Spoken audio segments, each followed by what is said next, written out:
Hey guys, buckle up, because tonight we're plunging headfirst into one of the ancient world's most peculiar, rigid, and utterly captivating sisterhoods, the Vestal Virgins of Rome. But before you settle in, hit that like button and subscribe if you're genuinely digging my content. Also, drop a comment and let me know where in the world you're watching from and what time it is for you. I'm always amazed by our global community.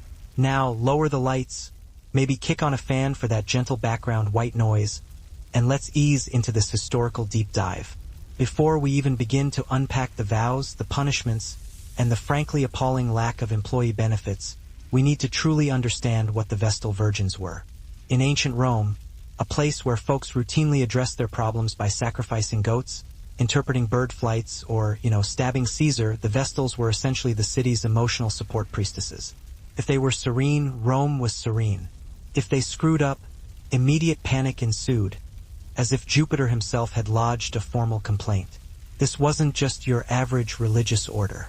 It was Rome's most elite institution, fueled by a potent mix of superstition, patriarchy, and good old-fashioned theatrical fear. The Vestals weren't selected because they wanted the gig. They were chosen because Rome genuinely believed that 6 young girls could hold the empire together far better than the Senate ever could. And honestly, history kind of proves they were right. The Vestals lived in the House of the Vestals, a stunning marble villa conveniently located next to the Roman Forum. Picture a luxury estate, but with the constant looming threat of divine retribution. By the end of this decade, a Vestal had completed her divine career.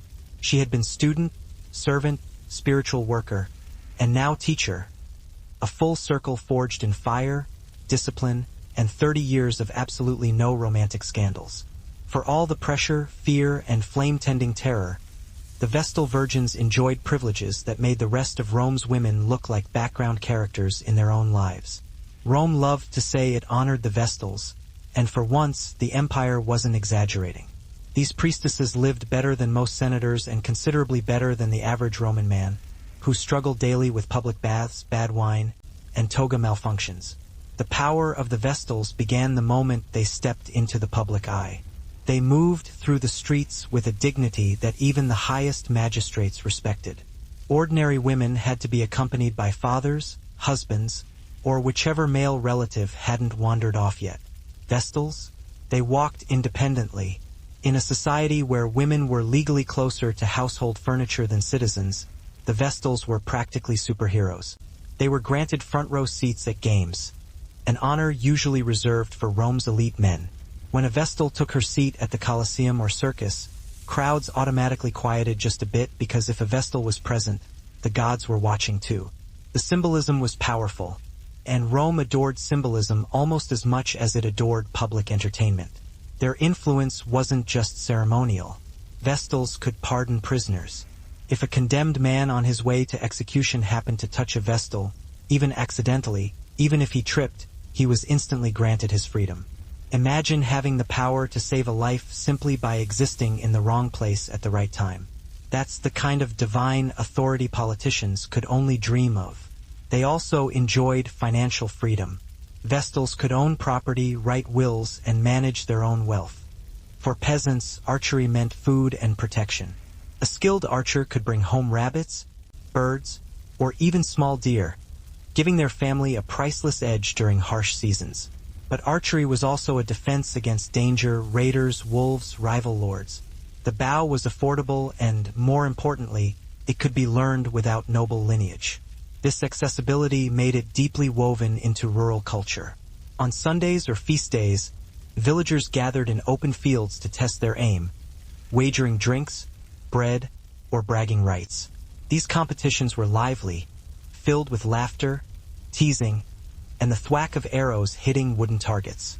For kings, however, archery was a strategic necessity.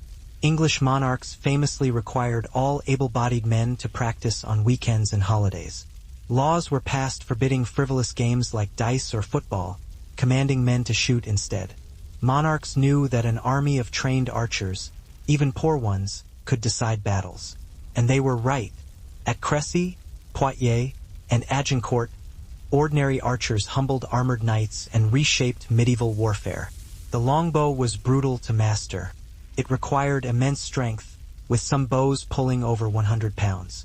Archers trained not just their arms, but their entire upper bodies, backs, shoulders, and core, often developing distinctive asymmetrical muscles that skeletal remains still reveal today. Because of how physically demanding it was, competition served as both sport and conditioning. To excel meant endurance, patience, and instincts sharpened by countless hours outdoors. Among nobles, archery had a different flavor. They practiced with recurved bows for hunting or display, leaving the longbow's battlefield role largely to commoners. For them, the sport was tied to elegance, falconry displays, mounted archery, or precision shots during court festivals. Regardless of class, archery symbolized discipline and control. Each shot was a test of balance, breath, and calm. King Alexander managed a final whisper, a chilling utterance that reverberated through the room. "To the strongest." The words were so faint that some later questioned whether they had heard them at all. Others claimed he'd said something different, perhaps Tortoadorus, the name of a powerful general conspicuously absent. Yet, the version that persisted, carried forth by those closest to him, was unambiguous. Alexander bequeathed his empire to strength, not to blood. It was a brilliant yet catastrophic decree. With this single phrase, he guaranteed that his generals, seasoned, ambitious, and fiercely competitive, would vie for control of the empire he had forged. Some would later condemn him for this act, while others insisted he knew precisely what he was doing. His companions were, after all, warriors molded by years of relentless conquest, and he evidently trusted their martial prowess above any claim of lineage. But his generals craved more than just pronouncements. They pressed him once more, inquiring about the arrangements for his funeral. Even in his final moments, Alexander's thoughts remained regal. He expressed his desire to be interred in the sanctuary of Ammon at Siwa, the very place where Egyptian priests had proclaimed him the son of Zeus. It was a symbolic choice, forever linking his death to his perceived divine nature. Shortly thereafter, Alexander lost all ability to speak. His eyes dimmed, and his breathing slowed to a faint, labored rasp. His companions held their breaths, while servants gently wiped perspiration from his brow. Outside the palace walls, thousands of soldiers waited, unable to comprehend the unfolding events within. Then, at the young age of 32, Alexander the Great quietly succumbed to death, leaving behind a world forever divided over his final words and reeling from their implications. The moment Alexander passed, an unsettling stillness descended upon Babylon. Priestesses also oversaw burial rites. Unlike the Greeks or the Romans, the Aryans emphasized the use of earth and stone more than monumental architecture. Bodies were placed in shallow graves or stone cists, surrounded by personal items, weapons, jewelry, drinking vessels, or charms carved from bone.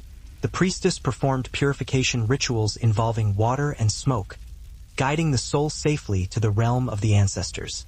Without her blessing, the spirit was believed to wander restlessly, causing illness or misfortune among the living. Ancestral communication was another essential task. Families sought out the priestess when drought struck, when livestock fell ill, or when disputes threatened to divide the clan. She would enter trance states, often in secluded caves known for their echoing properties, places where the Aryans believed the voices of the dead whispered naturally. There, she would ask for clarity, which ancestor was displeased, and what needed to be done to correct the situation.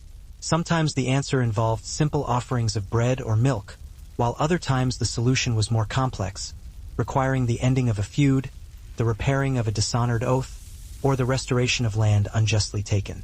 Seasonal festivals amplified the priestess's role. During the winter solstice, when the veil between worlds was believed to be at its thinnest, the priestess led night-long ceremonies involving torches and rhythmic chants. The entire tribe participated, invoking ancestral protection for the coming year. She guided them in dances that symbolized renewal, survival, and communal strength. Every movement and every chant reinforced the idea that the ancestors were watching, and that their favor determined the tribe's future. In Aryan belief, A community without its ancestors was like a body without a soul, and the priestess was the one who ensured that this connection never broke. It boasted fountains, private gardens, elegant columns, basically the ancient world's version of a wellness retreat, except instead of yoga, you were tasked with maintaining an eternal flame that could never go out, unless you enjoyed being publicly blamed for every single bad harvest within a 50-mile radius. Their job was symbolic. Their very presence was symbolic. Their purity? Symbolic. Everything about them screamed, "Look at us! The gods still totally approve of Rome." They were essentially walking billboards for divine endorsement. If a Vestal so much as tripped in public, half the city interpreted it as a dire warning from the heavens, while the other half blamed the nearest politician. You'd think the safety of an empire wouldn't hinge on a teenage girl's ability to walk gracefully in sandals, and yet here we are. Despite the immense pressure, Vestals enjoyed privileges unheard of for other Roman women. They could own property outright. They had front-row seats at everything. And they didn't need a man's permission to even exist, which in Rome practically made them superheroes. Touch a Vestal on your way to execution and boom, instant pardon. Talk about an absolutely wild power move. But beneath the marble, the flowing gowns, and the divinely approved PR, these girls were symbols that Rome simultaneously worshipped and dreaded.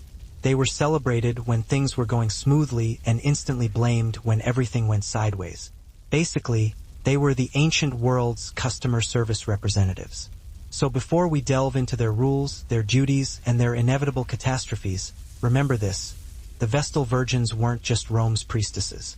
They were Rome's anxiety medication. And Rome was always stressed. Becoming a Vestal Virgin wasn't exactly a matter of personal choice.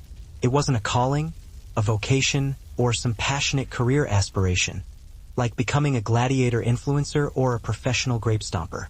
While other women needed legal guardians for transactions as simple as buying a cup of wine, Vestals were signing contracts and acquiring estates like seasoned professionals.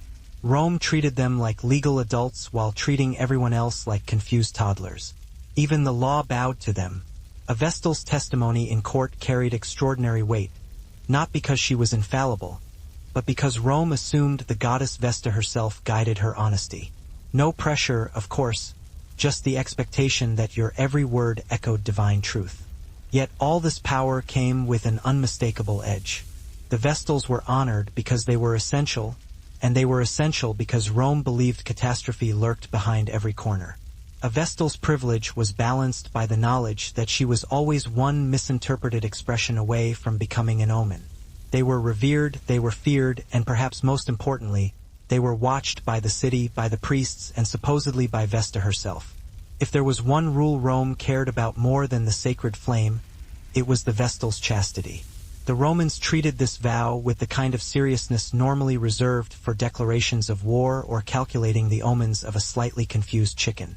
A Vestal Virgin had to remain utterly, impeccably, profoundly pure for 30 years, not because Rome cared about her personal morality, but because it believed her chastity was directly linked to the stability of the entire empire. Rome, unsurprisingly, never explained how one woman's love life could topple a civilization of 1 million people, but logic rarely slowed down Roman religion. The theory was simple. Vesta was the goddess of the hearth, home. The Vestal Virgins and their sacred flame represented far more than just a religious symbol. To draw a bow was to confront gravity, wind, and your own nerves. And for medieval people, sending an arrow cleanly into a target wasn't just victory. It was a reflection of character in a world where strength and skill meant survival. If archery showcased precision and discipline, wrestling revealed the raw, unfiltered power of medieval life. This was the sport of farmhands, mill workers, shepherd boys, and travelers. A test of muscle, balance, and stubborn determination. Wrestling required no equipment, no special training ground, and no noble title. All it needed was open space, 2 willing opponents, and a crowd eager for a contest that was as much social theater as sport. In villages across Europe, wrestling matches were part of festivals, markets, and feast day celebrations. After long days of labor, men challenged each other to bouts that blended friendly rivalry with real physical struggle. Stakes varied. A jug of ale, a loaf of bread, a kiss from the girl handing out ribbons, or simply the honor of being the strongest one in the village. These contests weren't completely lawless. Most followed unwritten rules, such as no striking, gouging, or biting. You won by throwing your opponent to the ground or forcing him into submission. Yet, despite these limits, the matches could be fiercely competitive, leaving bruises, sprains, and sometimes broken bones. Because peasants lived physically demanding lives, their bodies became naturally conditioned for grappling. Wrestling was an outlet for tensions, a way to resolve disputes without escalating into serious violence. A man insulted at the tavern might say, "Come outside not to duel with knives, but to settle things with a clean throw in the dirt." Winning brought status. Losing meant laughter, teasing, and often a round of drinks you were expected to buy.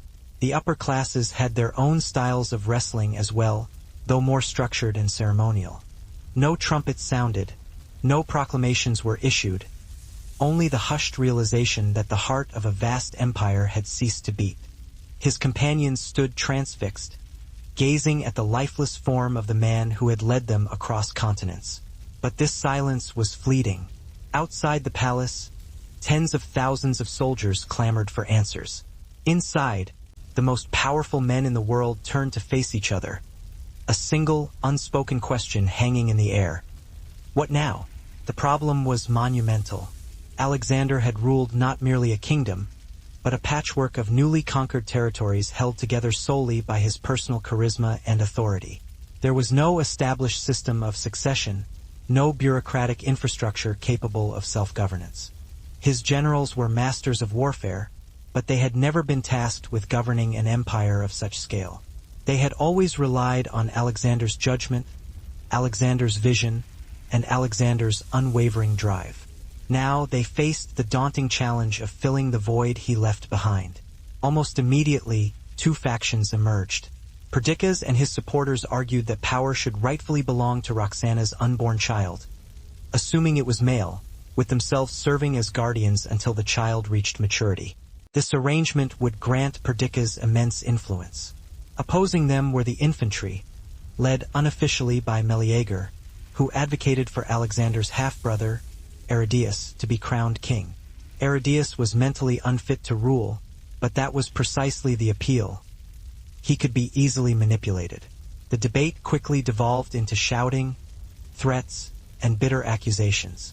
Even before Alexander's body had cooled, the men who had conquered the world together were already mentally dividing it amongst themselves. The corridors of Babylon echoed with heated arguments. Some generals stormed out of meetings in fury, while others quietly plotted their next move. She guarded the invisible bridge between the past and the present, giving shape and meaning to the tribe's identity across generations. While Aryan priestesses were famed for their divination and ancestral rituals, another vital dimension of their authority lay in their profound knowledge of herbs, remedies, and traditional healing practices. In a land of wild mountains, unpredictable weather, and constant tribal conflict, the priestess served not only as a spiritual guide, but also as the closest thing many communities had to a physician. Her healing arts blended practical knowledge with sacred symbolism, creating a system where medicine and magic intertwined seamlessly. Her training began early. Apprentices learned to identify plants in every season, from the vibrant purple blossoms of mountain gentian to the bitter roots of hellebore. They studied how leaves wilted under different temperatures, how bark changed texture with age, and how certain flowers only opened at dawn or dusk. Knowledge was passed down orally through metaphors and stories. A plant that whispered at night might calm fevers, while one that bit the tongue could purge poisons. These poetic descriptions helped novices memorize complex properties long before written medical texts appeared in the region. Priestesses were experts at preparing salves, tinctures, poultices, and teas. They treated everything from broken bones and infected wounds to childbirth complications and venomous snake bites. Hunters relied on them for antidotes to various poisons, while warriors trusted their bombs to prevent infection after battle. Even chieftains sought their counsel for lingering sicknesses. Healing sessions often took place near running water or inside sacred groves, where the environment itself reinforced the spiritual dimension of recovery. However, healing was never a purely physical endeavor. For the Arians, illness often had emotional and spiritual causes as well. No, it was more like a state-sponsored kidnapping wrapped in a thin veneer of religious ceremony. Rome called it captio, meaning the seizure, which is arguably the most honest thing the Romans ever came up with. Imagine you're a perfectly ordinary 6-year-old girl in a nice, respectable patrician household, happily playing with your wax dolls, when suddenly the Pontifex Maximus, the head priest of Rome himself, shows up at your doorstep with a posse of men and declares, "Congratulations! The gods want your daughter. No returns, no exchanges." The selection criteria were delightfully superficial. The girl had to be from a noble family, physically flawless, Rome loved judging children, mentally sharp enough to follow commands, and soft-spoken enough not to incite a rebellion. If she stuttered, had a limp, or possessed a single freckle that looked suspiciously like a bad omen, she was out. But if she looked calm, quiet, and exceptionally kidnappable, jackpot.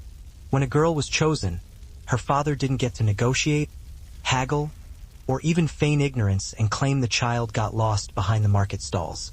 The state simply took her. Rome liked to call it an honor, but let's be real. Congratulations. Your daughter will now serve the gods for the next 30 years and may be buried alive if she messes up, is not exactly the kind of news parents framed on the wall. The moment of selection was a whole spectacle. The Pontifex Maximus touched the girl and declared, "Te amata capio asterisk. I seize you, beloved." It's somehow both sweet and utterly horrifying at the same time, like being handed a cupcake with a spider baked into it. Then came the procession. The child was paraded through the forum, past crowds who were pretending to be struck with grief instead of feeling mildly relieved that their own daughters weren't chosen. People whispered blessings while secretly thanking every available deity that their own kids had dodged the divine draft. The priestesses were the embodiment of Rome's purity, and if a Vestal broke her vow of chastity, it was believed that this purity would shatter, leading to the collapse of Rome's metaphorical foundation. The city treated these women as if they were single-handedly holding up a cosmic Jenga tower with nothing but their willpower and virginity. The expectations placed upon them were relentlessly high. Vestals lived under constant guard, bound by countless rules, and haunted by the ever-present suspicion that some god was watching their every move with divine scrutiny. Though they could walk freely within the city, that freedom was an illusion, as every face seemed to scan theirs for the slightest hint of a romantic indiscretion. A Vestal could trip on a cobblestone and whispers of "she's in love" would ripple through the forum, followed by immediate Senate discussions on the possible ill omens. Roman men, of course, faced no such restrictions. A senator could have multiple wives, numerous mistresses, and a small army of questionable household staff, without raising an eyebrow. But if a Vestal so much as exchanged a lingering glance with someone during a festival, priests would start sharpening their shovels in preparation for the worst. The blatant double standard was enough to make even ancient historians roll their eyes. Maintaining chastity wasn't simply about abstaining from physical relationships. Vestals had to scrupulously avoid any situation that might appear suspicious. A private conversation? Dangerous. A smile that lasted half a second too long? Concerning. Standing too close to a handsome equestrian? Treasonous. The Vestals weren't just celibate. They were living symbols of purity, expected to float through life like divine statues who occasionally tended to a fire. To make matters worse, there were no second chances. A single accusation, whether founded or not, could destroy a career, a reputation, and even a life. Knights practiced grappling as part of their military training, learning to throw opponents while wearing armor or to wrestle effectively when dismounted in battle. Manuals from the German School of Combat even laid out specific holds, locks, and maneuvers designed for armored wrestling. A reminder that beneath the elegance of chivalry, medieval warfare could become brutally intimate. Across Europe, regional styles emerged. Cornish wrestling with its distinctive jackets, Breton wrestling with sweeping throws, and Scandinavian forms rooted in Viking tradition. These variations reflected local culture, but the heart of the sport remained the same. two people proving their strength and courage through sheer physicality. In a world without gyms, wrestling was the medieval equivalent of weightlifting, martial arts, and social entertainment rolled into one. It revealed character, forged friendships, and sometimes settled grudges. A simple sport carrying the complicated emotions of medieval daily life. If wrestling was raw strength and archery was discipline, medieval football was pure chaos wrapped in tradition. This was the sport that belonged entirely to the common people, loud, muddy, joyful, and sometimes outright dangerous. Forget the rules, uniforms, and referees you might imagine today. Medieval football was closer to a village-wide brawl with a ball somewhere underneath the pile. And yet, despite its brutality, it was adored as one of the most spirited forms of communal play in the Middle Ages. Matches were usually held on feast days like Easter, Shrove Tuesday, or village celebrations. Two large groups, sometimes entire parishes, met in open fields, narrow alleys, or the long stretches of countryside between towns. The goal could be a church door, a tree, a riverbank, or even the other team's village square. There was no set number of players. 10 people might participate or several hundred. A few even dared to suggest dividing the empire into separate kingdoms, but the idea felt inherently treasonous. Alexander had sacrificed so much for every inch of it. Meanwhile, the soldiers grew increasingly restless. They would not tolerate the elite making decisions behind closed doors. They demanded clarity, stability, and, above all, their due pay.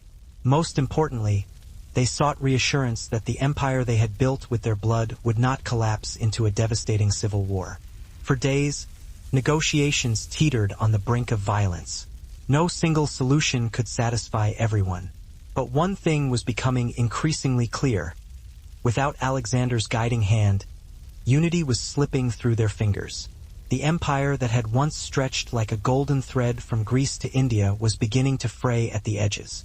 Alexander's death had created a vacuum, and nature, politics, and raw ambition all rushed to fill it. The fragile alliance among Alexander's companions shattered almost instantly. What had once been a unified force of brilliant commanders splintered into rival factions, each convinced of their rightful claim to the empire. The Greeks would later call them the Diadochi, the successors, and their struggles would plunge the ancient world into nearly 4 decades of relentless warfare. The first spark ignited in Babylon itself. Perdiccas, appointed regent over both Aridaeus and Roxana's unborn child, believed he possessed supreme authority. While many officers accepted this, others chafed under his growing power. Meleager, champion of the infantry, refused to acknowledge Perdiccas' control. Tensions reached a boiling point when Meleager's troops stormed the palace, threatening the Macedonian council and demanding the immediate coronation of Aridaeus. A massacre was narrowly averted in the very corridors where Alexander had drawn his last breath. Perdiccas responded ruthlessly. A man suffering from nightmares might be told that he had angered an ancestor, while a woman with chronic pain might be carrying unspoken resentment or grief.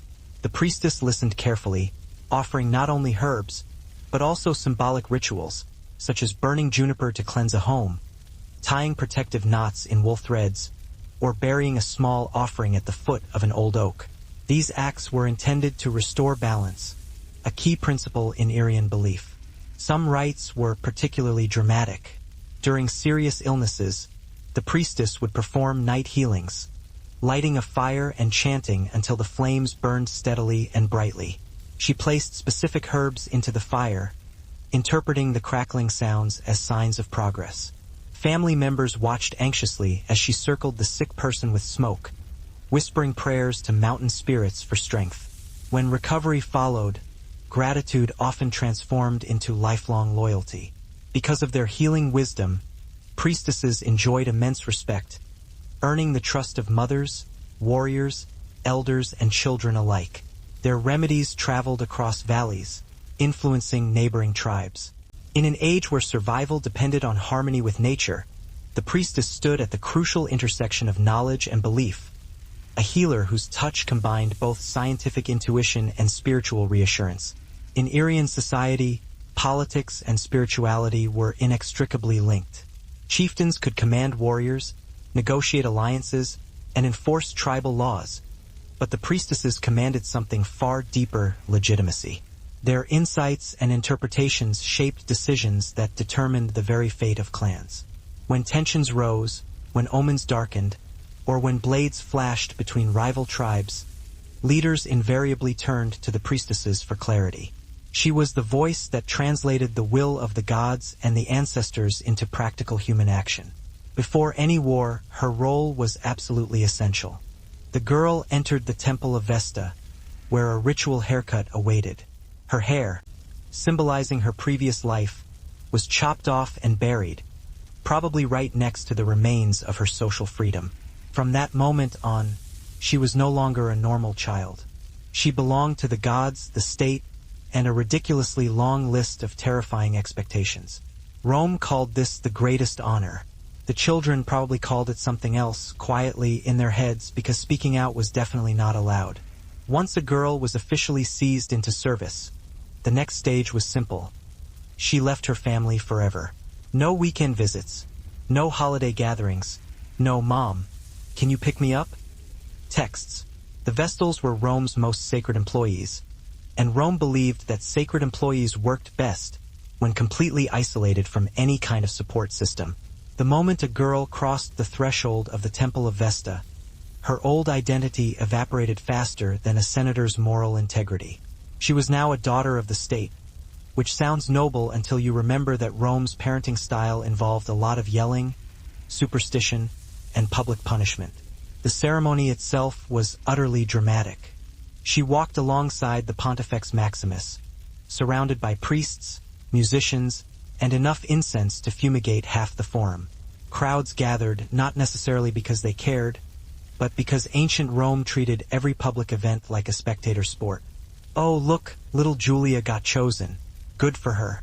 And also, thank the gods it's not my child. Once inside, the first order of business was the ritual haircut. Her long childhood hair was unceremoniously chopped off and then buried like a fallen hero. This symbolized her severing ties with the mortal world, dramatic, but very on-brand for Rome, a city that loved symbolism almost as much as it loved public executions. Then came the white veil, the plain robes, the new name, all reminders that she had transitioned into a sacred life. Rome placed the Vestals on such a high pedestal that a fall could only be catastrophic. This was the paradox of being a Vestal Virgin. Absolute honor balanced precariously on the edge of absolute ruin. If a Vestal broke her vow, Rome didn't view it as a private failing or a personal scandal. Instead, it became a cosmic crisis of immense proportions. Romans believed that the purity of a Vestal wasn't just symbolic. It was the city's spiritual life support system. Therefore, if a Vestal's vow shattered, the solution had to be equally dramatic. And because Rome was never one to do things by halves, they devised one of the most theatrical punishments in ancient history: burying her alive.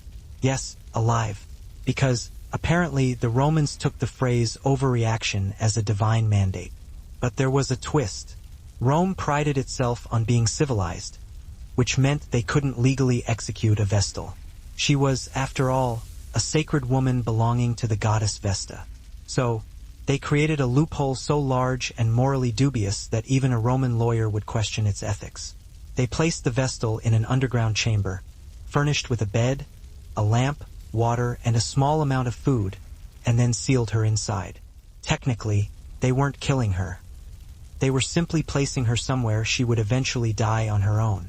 Rome, ever resourceful, found a creative way to justify its penchant for the dramatic. The ritual began with a public trial.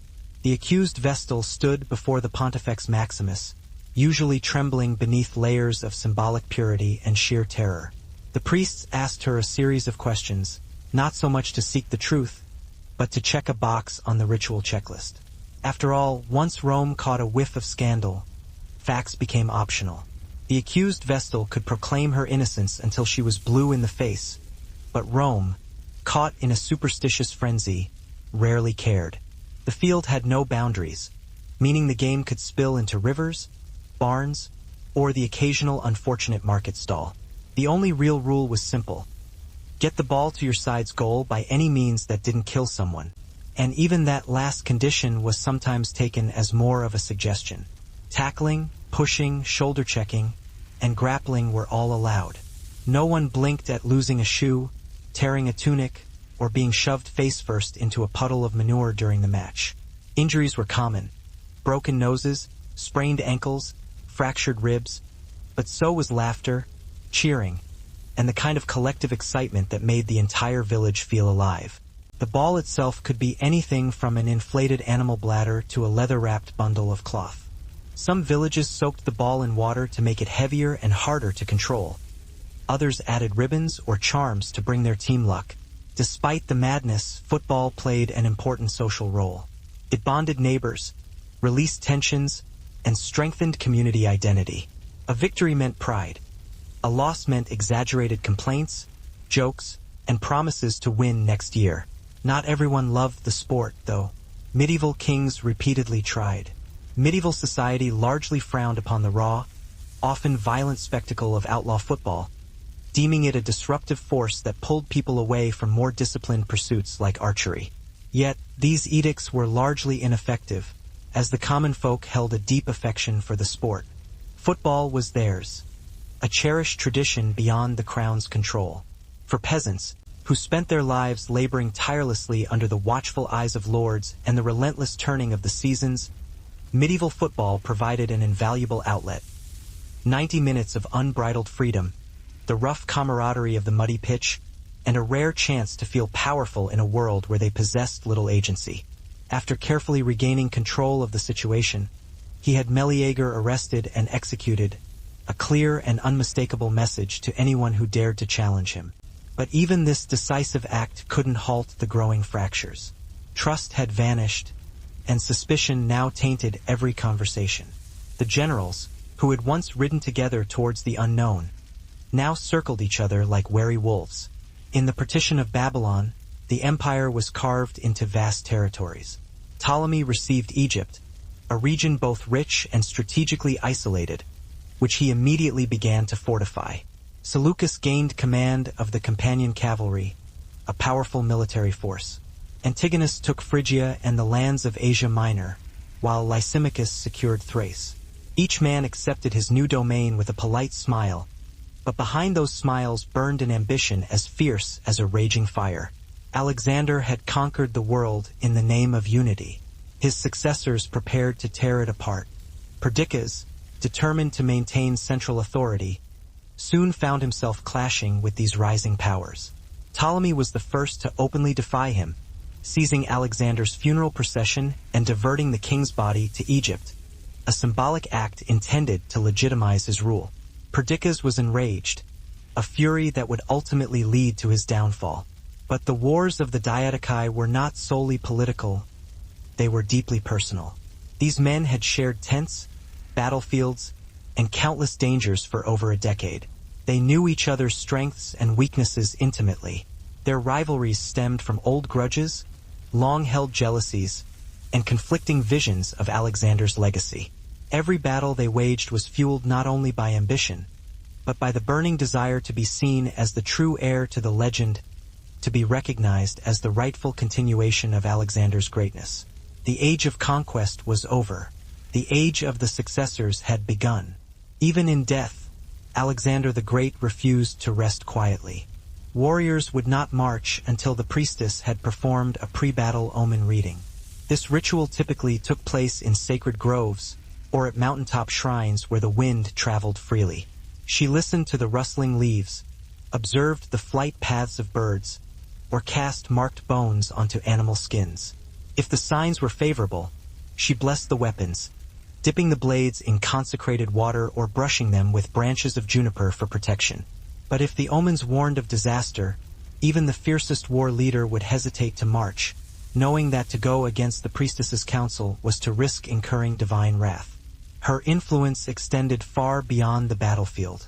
During negotiations between rival clans, she was often the mediator, or at the very least, the unseen force behind any resulting agreement. In councils held around crackling fire pits, the priestess stood or sat beside the chieftain, offering spiritual interpretations of proposed political choices. She weighed not only the practical benefits, but also the expectations of the ancestors. Which choice honored past oaths? Which path risked offending the spirits that guarded the land? There were moments when her words altered the course of history. One well-documented Irian tradition recounts how priestesses would halt raids by declaring certain days or seasons taboo for violence. Holy periods when the earth needed to rest and bloodshed was strictly forbidden. Even the most hardened warriors obeyed, knowing that the taboo was too sacred to violate. In the lulls between conflicts, Irian clans would often come together, forging temporary alliances, celebrating with communal feasts, or peacefully resolving disputes. The priestesses played a crucial role as guardians of tribal harmony. When tensions arose between families, a priestess would call for a cleansing ritual, a practice designed to defuse conflict. Rome basically rebranded her like a new product launch. New, improved, now with 100% more purity. The girl was then escorted to the House of the Vestals, a sprawling, luxurious complex that looked like a palace but functioned like a divine boarding school. It had fountains, kitchens, servants, gardens, and elegant bedrooms. Everything except freedom. Think Hogwarts, but everyone is perpetually in detention. And while it lavishly protected its virgins, the house also trapped them. Guards patrolled. Doors were watched. You were free to roam the gardens, the corridors, the courtyard, but never the actual city that existed just 5 feet away. The message was clear. You have everything you could possibly need, except your previous life. Yet, for many families, this was still considered a win. Their daughter was now untouchable, holy, and living better than most aristocrats. Parents bragged about it at dinner parties. Oh yes, our daughter's a Vestal now. No big deal. Just carrying the entire fate of the empire on her tiny shoulders. Leaving home was both a promotion and a life sentence. The Romans were excellent at designing things like that. Now that our newly minted holy child had been ceremonially disconnected from her old life, it was time to move her into her new home, the House of the Vestals. And let me tell you, this place was stunning. Marble floors, arched colonnades, sculpted fountains bubbling like a spa resort, flowering gardens, elegant statues, rooms big enough to hear your own anxiety echo.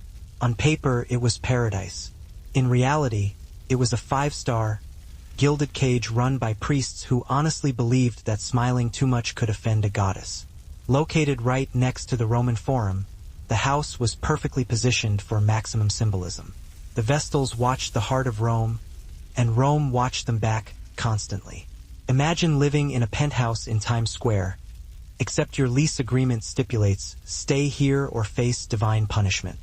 A bad harvest, a solar eclipse, or an unfortunate pigeon omen could seal her doom as easily as actual guilt. The procession to the execution site was a grim parade.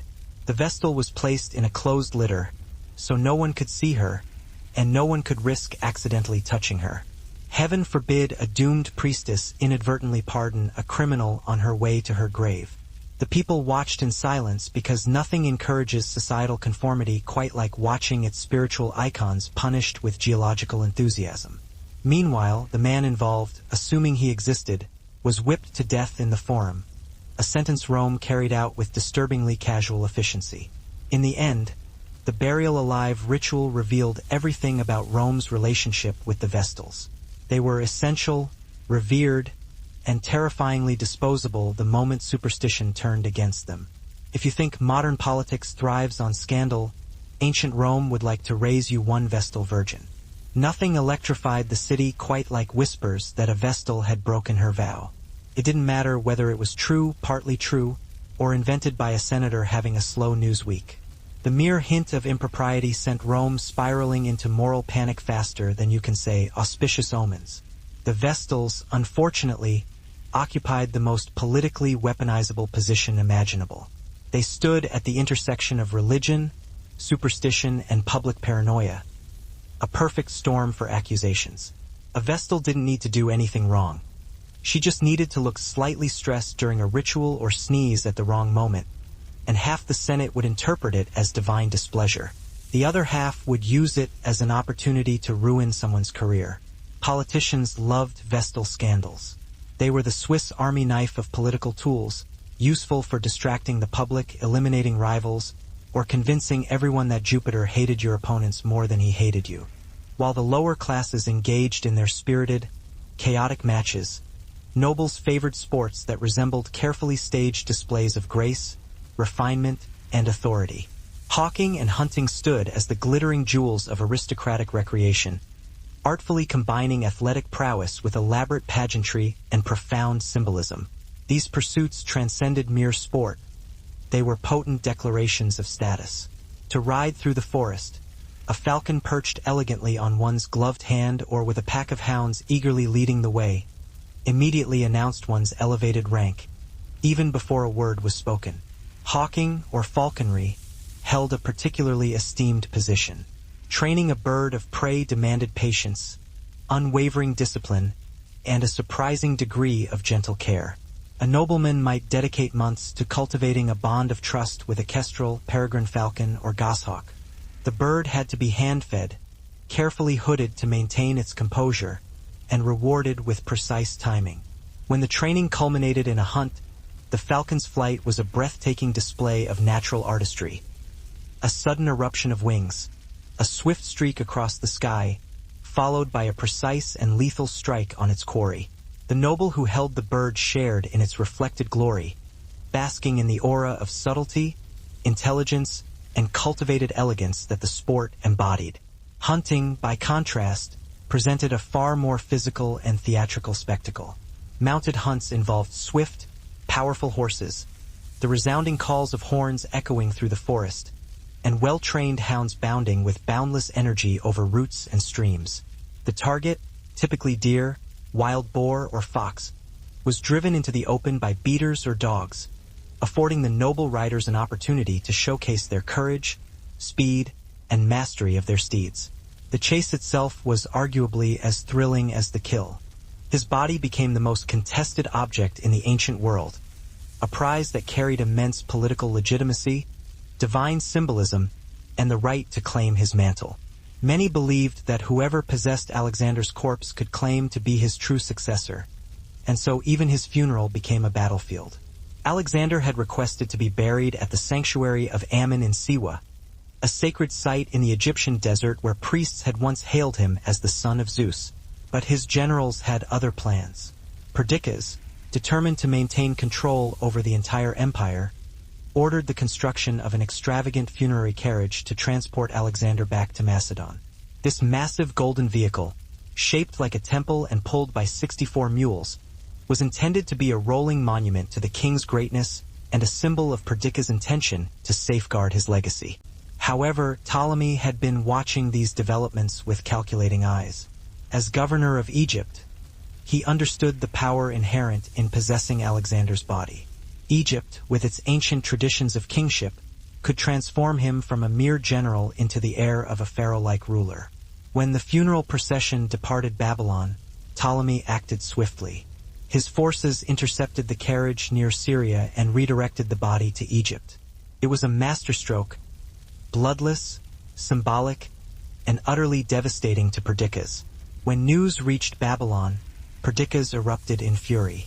He accused Ptolemy of treason, blasphemy, and treachery, but the deed was done. Alexander's body now rested in Memphis and later Alexandria, where Ptolemy constructed a magnificent tomb that drew pilgrims, scholars, and rulers from across the Mediterranean. The theft of the corpse changed everything. Perdiccas' authority crumbled, his allies questioned his strength, and his enemies celebrated Ptolemy's brilliance. The symbolism was undeniable. Central to this ritual were the lighting of fires and the burning of bitter herbs, meant to dispel resentment, while symbolic knots were tied and untied, representing the unraveling of discord. Such interventions were vital in preventing localized feuds from escalating into protracted vendettas. During periods of hardship, whether famine, plague, or natural disaster, the priestess served as the community's unwavering anchor. Her role was to interpret what offerings were needed to restore equilibrium, which might range from food offerings and communal fasting to rites honoring neglected ancestors. Her guidance instilled hope in people during times of instability. The priestesses wielded such profound influence that Aryan warriors often said, "A tribe marches under its chieftain but survives under its priestess." In Irian spiritual tradition, priestesses were not simply selected.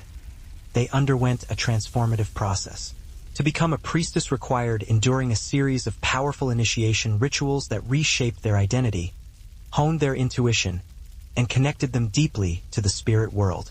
These ceremonies were designed to test their courage, discipline, and sensitivity to the unseen realms. Through these trials, an ordinary girl transcended her previous life, reborn as a vessel of divine knowledge, ready to serve her community. Initiation often commenced at night, bathed in the ethereal glow of the moon, a symbol of feminine power and spiritual clarity. Senior priestesses would lead the initiate into a clearing within a sacred grove, where the silence was broken only by the crackling of a small fire. The initiate wore simple garments woven from undyed wool, representing purity, humility, and a readiness to embrace her new role. Around her neck, she wore a charm carved from bone or stone, a protective amulet binding her to the ancestor spirits. The first phase was the trial of silence. Inside, the place was enormous. 3 stories of living quarters, cooking rooms, storage chambers, ceremonial spaces, and hallways so long they seemed designed for dramatic pacing. The central courtyard held a beautiful pool and garden where Vestals could stroll gracefully while contemplating the weight of carrying Rome's destiny at age 8. Then again, even luxury loses its shine when you're not allowed to leave. Guards weren't standing at the doors, but the unspoken threat of breaking sacred rules was enough to make anyone behave. The Vestals technically had freedom inside, but stepping beyond the complex without permission? Not recommended, unless you enjoyed disciplinary beatings administered with the kind of enthusiasm only ancient Romans could muster. Still, compared to the average Roman woman who had the legal rights of a decorative vase, the Vestals lived like aristocrats. They ate the best food, wore fine garments, and had servants to assist them. Their rooms were clean, well-lit, and blessedly rat-free, a luxury Rome rarely provided. But the flip side, you lived with constant surveillance, divine expectations, and the gnawing knowledge that one single mistake could cause mass panic, a mandatory purification ceremony, and several senators yelling about portents again. Every sound, every gesture, every late-night sigh echoed through a building that wasn't just a house. It was a symbol, a political tool, a religious monument, a place where childhood dreams went to be pressed into service like olives crushed for oil. In this marble palace, the Vestals would spend decades learning to walk, speak, breathe, and exist with the level of calm usually reserved for statues. House of luxury? Yes. House of freedom? Absolutely not. The House of the Vestals was the ancient world's most beautiful reminder that comfort does not equal freedom. If a powerful man wanted to bring down an enemy, accusing that enemy of seducing a Vestal was the ancient version of dropping a nuke. After all, who could argue with the gods? The public played along with shocking enthusiasm. Romans adored drama. If a Vestal was suspected of wrongdoing, crowds filled the forum, whispering interpretations and inventing symptoms of divine anger. A slightly crooked lightning bolt, a bad harvest, a crow sitting on the wrong temple roof. Clearly, the universe was sending hints, and clearly, those hints pointed directly at the Vestal in question. The city turned into a live-action conspiracy forum. And the trials? Oh, the trials weren't trials so much as performance art. The accused Vestal stood there as priests recited rituals. Senators delivered dramatic speeches, and the public stared with the intensity of people watching a gladiator match they didn't realize was actually about religion. Evidence was optional. Vibes were enough. If Rome felt unlucky that year, the Vestal was guilty. Even innocent Vestals weren't safe. Some were sacrificed to restore public confidence, others to satisfy political vendettas, and a few simply because Rome believed disasters couldn't possibly be random. Someone, preferably a woman with a spotless record, had to take the fall. In the end, Vestal scandals reminded everyone of Rome's deepest fear: chaos. And nothing soothed that fear quite like blaming a young woman who had dedicated her life to preventing chaos in the first place. For a civilization that prided itself on engineering, military strength, and the ability to conquer continents while wearing skirts, Rome could be astonishingly fragile when it came to one thing: the sacred flame going out. You'd think a city with aqueducts, concrete, and a whole military-industrial complex would handle a simple fire mishap calmly. Absolutely not. Crashing through dense underbrush, leaping over fallen logs, and skillfully navigating tangled paths demanded true athleticism. Yet, hunting also served to reinforce the rigid medieval hierarchy. Forests were meticulously divided into exclusive hunting rights, with only the nobility granted permission to hunt specific lands or pursue particular animals. A peasant caught poaching faced severe penalties, ranging from hefty fines and imprisonment to, in the most brutal regions, mutilation. This exclusivity transformed the hunt into more than just a sport. It became a visible, undeniable reminder of power, with the animals, the land, the weapons, and even the attire, richly embroidered tunics, feathered caps, and impeccably polished boots, all serving as potent symbols of privilege. Both hawking and hunting held practical military value as well. A noble skilled in tracking prey or controlling a fast-moving horse possessed a distinct advantage on the battlefield. Quick reflexes, keen observation, and unwavering courage under pressure translated directly into martial readiness. For nobles, these sports were a carefully choreographed performance of prestige, a graceful ballet of authority enacted in forests, meadows, and beneath expansive skies. If hawking was the epitome of elegance and hunting the embodiment of nobility, tournaments were pure, unadulterated spectacle, the medieval equivalent of a championship final. A grand parade, and a battlefield rehearsal all rolled into one thunderous event. For knights, tournaments were far more than mere entertainment. They were unparalleled opportunities to win fame, accumulate wealth, and earn the coveted admiration of noble courts. For commoners, they offered dazzling displays of power and drama, the closest most would ever come to witnessing authentic chivalric combat. The tournament's grandeur began long before the first lance splintered. Alexander may have left his empire to the strongest, and Ptolemy had just proven that he intended to be exactly that. Soon after, Perdiccas launched an ill-fated invasion of Egypt, where he met defeat, mutiny, and ultimately, death, his bid for supremacy crushed by the man who held Alexander's body. For the rest of antiquity, Alexander's tomb remained one of the most revered sights in the world. Julius Caesar, Cleopatra, and Augustus all paid homage to it. Rulers prayed there, hoping to absorb a fragment of Alexander's legendary charisma. But over time, the tomb's location vanished from history, swallowed by shifting sands and relentless urban expansion. Even today, the final resting place of the world's greatest conqueror remains one of history's most enduring mysteries: a king without a tomb. Alexander the Great died young, but his legend refused to fade. In the years following his death, his empire fractured into warring kingdoms, his generals betrayed and murdered each other, and his family line was extinguished in the ruthless power struggles of the Diadochi. Yet, none of this diminished the power of his name. If anything, the ensuing chaos only amplified the magnitude of his accomplishments. No one else could hold the world together as he had. No one else could command such unwavering loyalty or inspire such profound fear. As war engulfed the empire he had built, stories about Alexander multiplied. Soldiers who had marched alongside him recounted tales of daring and apparent madness. Scholars meticulously documented his campaigns, transforming battles into epic narratives. Poets elevated him to the status of myth, comparing him to Achilles, Dionysus, and even the gods themselves. Across the Mediterranean, parents regaled their children with tales of the king who swept across the world like a storm, who wept because there were no more lands left to conquer. For a full day and night, the initiate remained in complete quiet, listening to the forest. The Arians believed that true spiritual attunement began when one learned to hear beyond human voices: the flutter of birds, the shifting wind, distant animal calls, even the subtle rustling of leaves. This silence trained the initiate to discern patterns and messages that others dismissed as mere noise. The second phase involved learning sacred chants and rhythmic breathing techniques. Priestesses believed that the voice, when used correctly, could unlock pathways to the divine. Through controlled breathing, the initiate prepared her mind for trance states.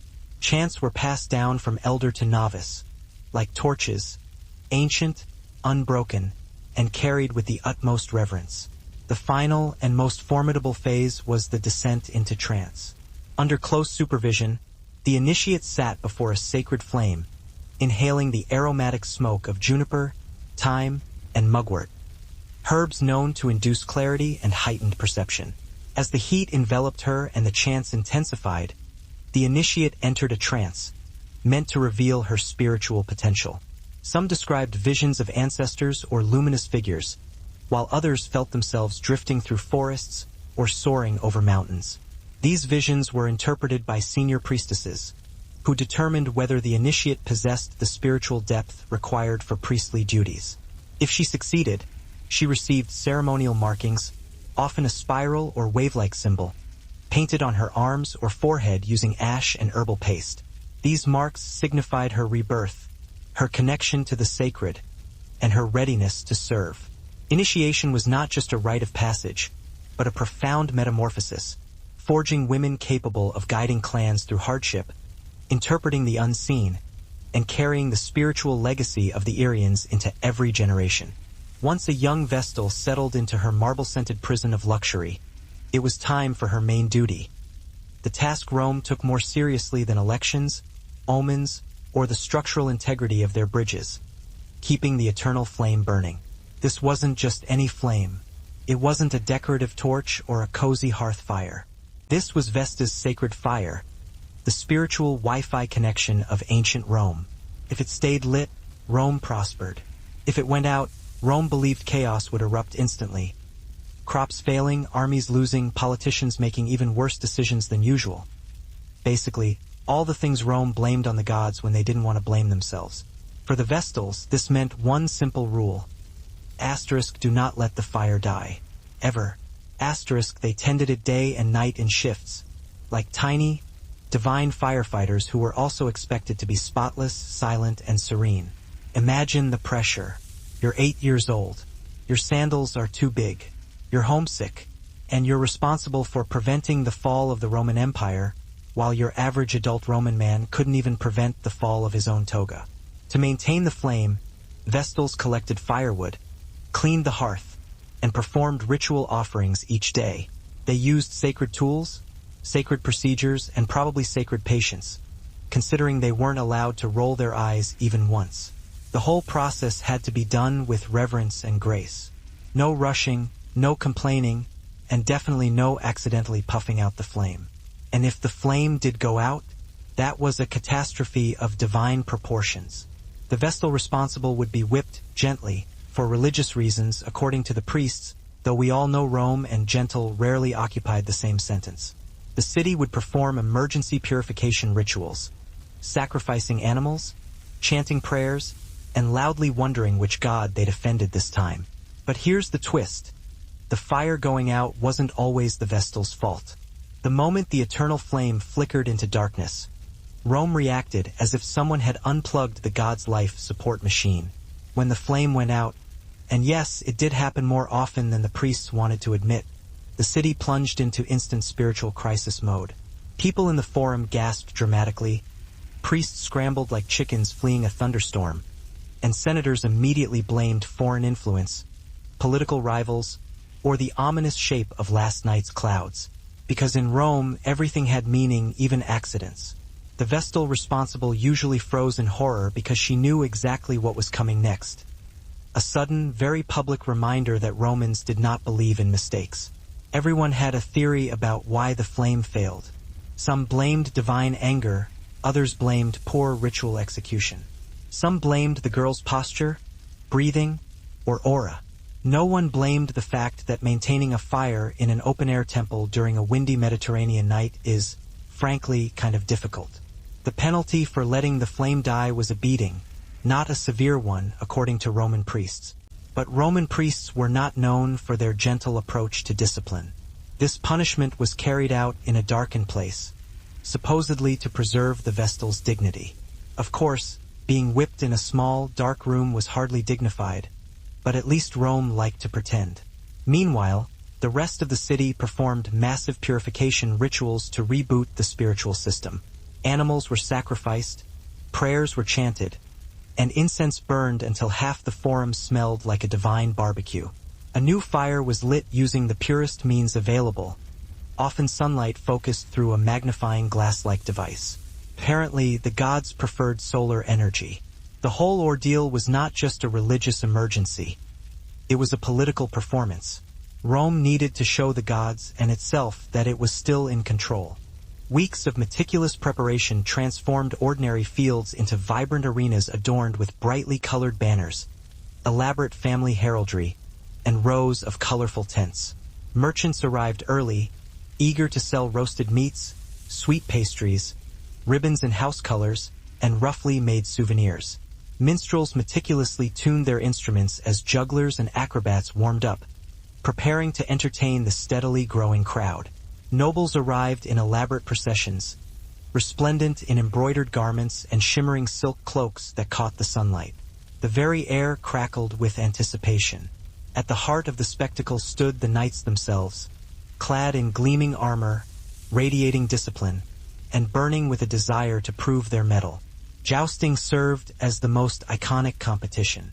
Two mounted knights charged headlong at each other with sturdy wooden lances, each striving to strike a clean blow against the opponent's shield or, even better, unhorse them entirely. When executed perfectly, the impact reverberated like a thunderclap. Splintered wood flew in all directions, horses reared in dramatic fashion, and the crowd erupted in a frenzy of excitement. It was controlled violence governed by strict rules, yet every pass demanded unwavering courage. A single misstep, a momentary lapse in concentration, could result in broken bones or a career-ending injury. Beyond the joust, tournaments showcased melee battles, chaotic yet carefully organized group fights that tested teamwork and close-quarters combat skills. Swords clashed with deafening force, shields splintered under the relentless assault, and knights grappled with each other in swirling clouds of dust. Though blunted weapons were used to minimize fatalities, injuries were commonplace. Yet, these melees provided essential training, simulating the unpredictable nature of real warfare while enabling knights to hone their strategies and sharpen their reflexes under intense pressure. Even his flaws became integral to the legend. His volatile temper, his fondness for drink, and his relentless ambition were all woven into a portrait of a man whose humanity was as immense as his achievements. Alexander was not worshipped as a flawless hero, but remembered as a force of nature, driven by something beyond ordinary desire, the insatiable need to test the limits of what a mortal could achieve. This intensity made him both admired and deeply feared.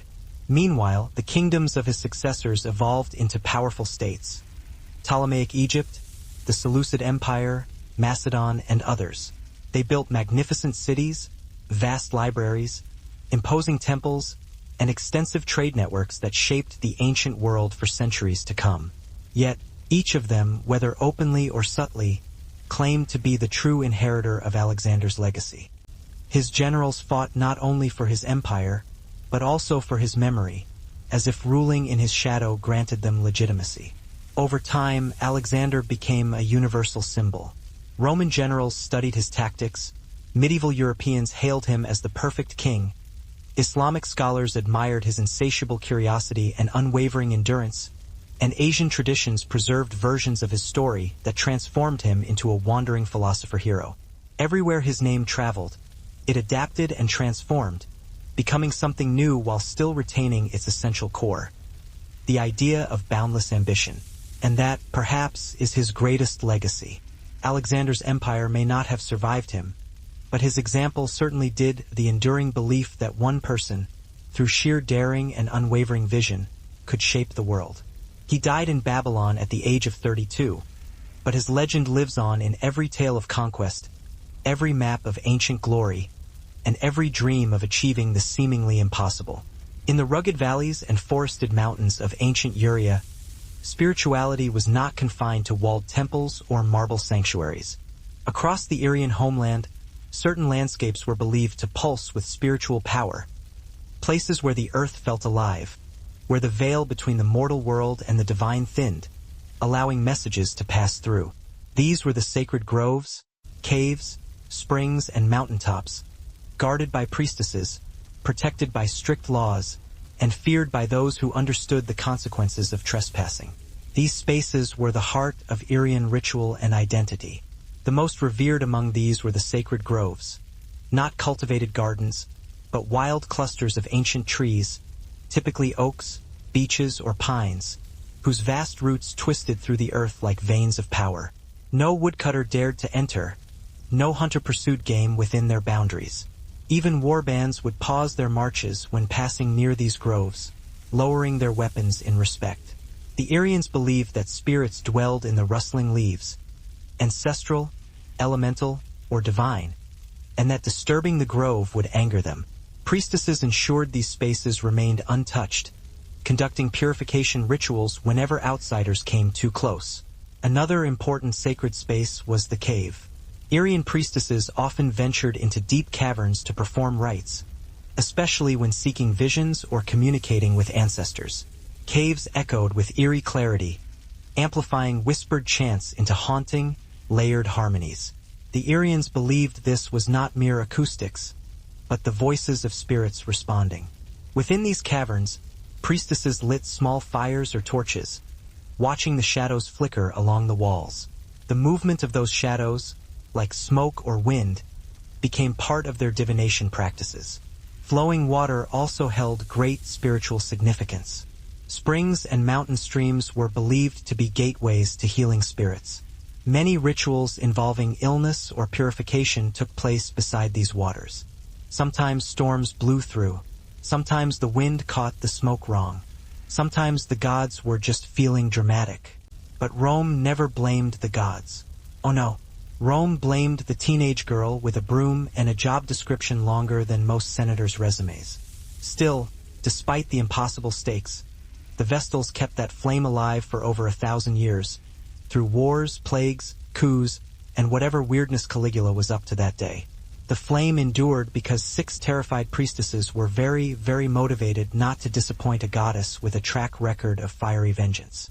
Before a Vestal Virgin was trusted anywhere near the sacred flame, she had to survive 10 full years of training. A decade-long crash course in ritual precision, public perfection, and the fine art of not accidentally offending a goddess who could smite entire cities over missing grain offerings.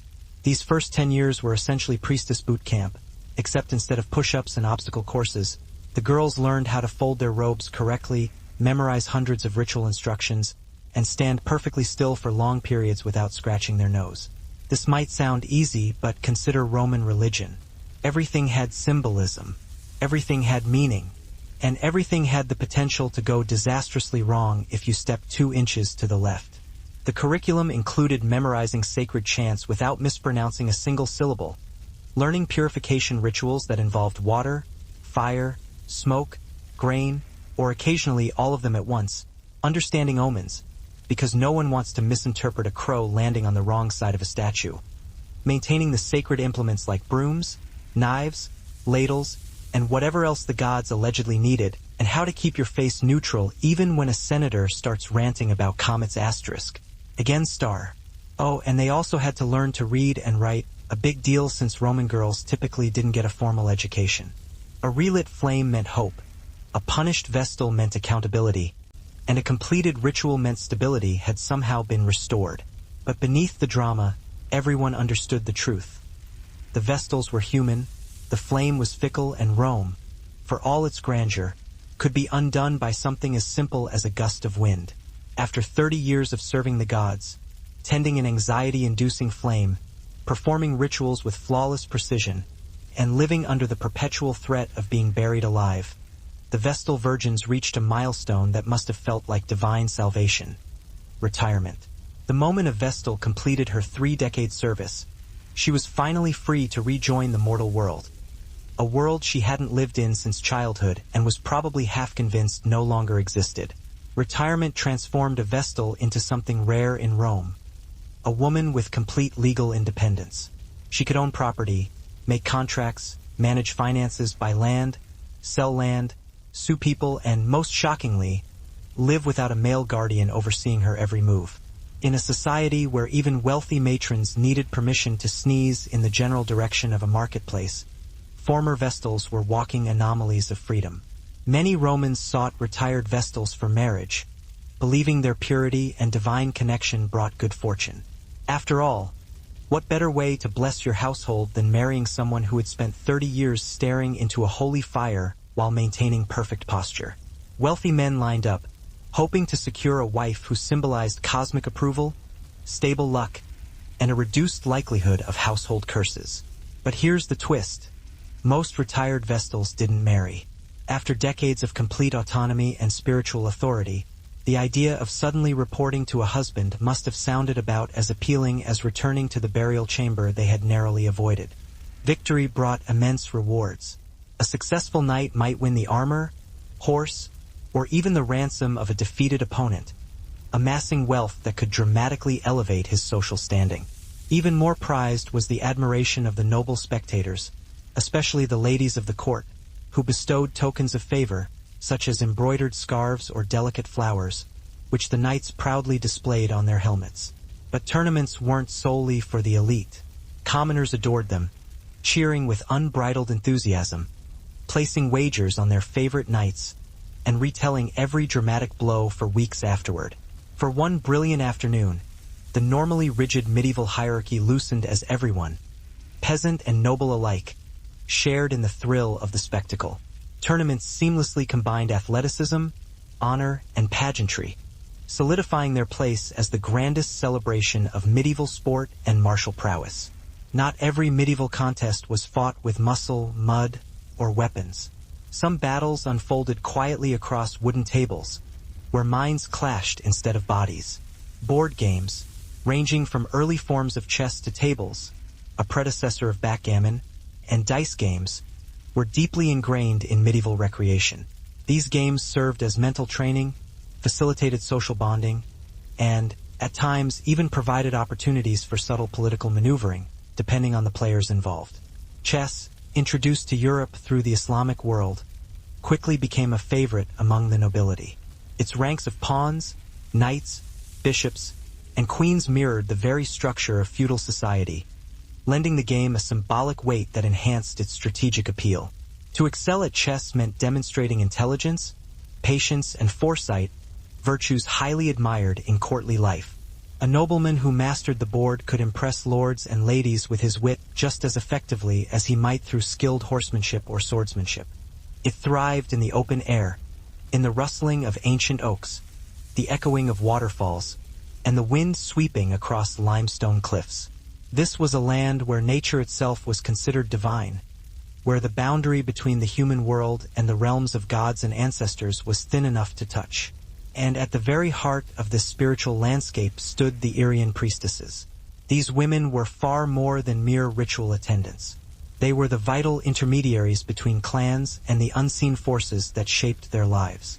Renowned for their sharp intuition, deep knowledge of herbs, and uncanny ability to interpret signs in nature, they served as the spiritual backbone of Irian tribes.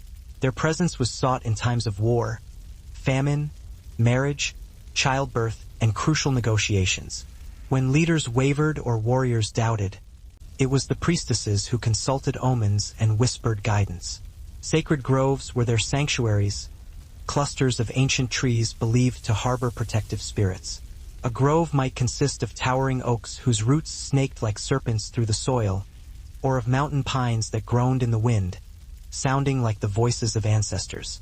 These spaces were deliberately left untouched by axes. Hunting was strictly forbidden within them, and no wood was taken for fire. Even chieftains approached the groves with humility, removing their weapons and speaking in hushed tones.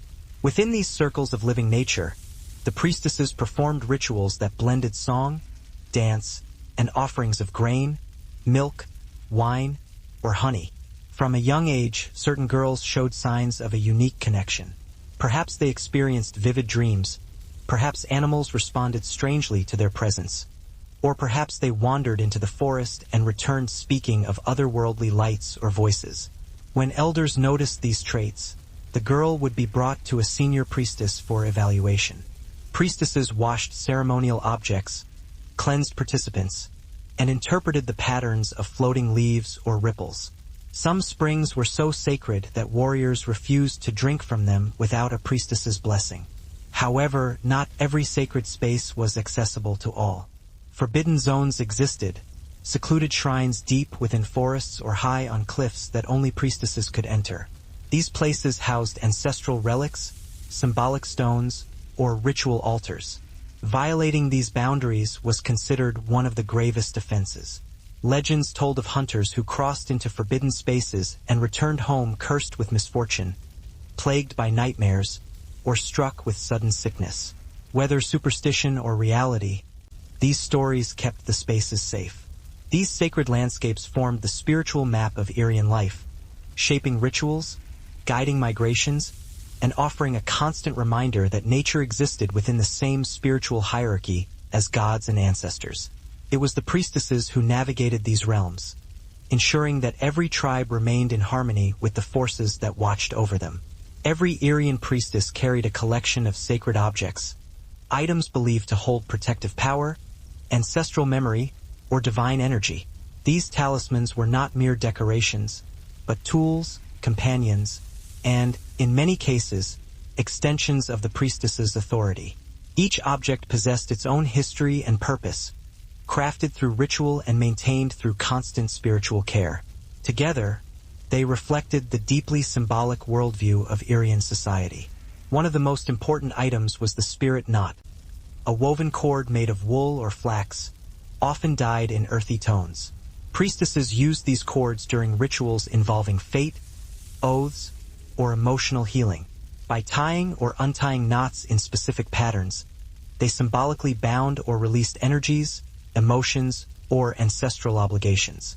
While other girls were being married off or practicing spindle work, the Vestals were studying law, ritual texts, and the kind of philosophical questions that only emerge when someone forces you to sit silently for hours next to a holy fire.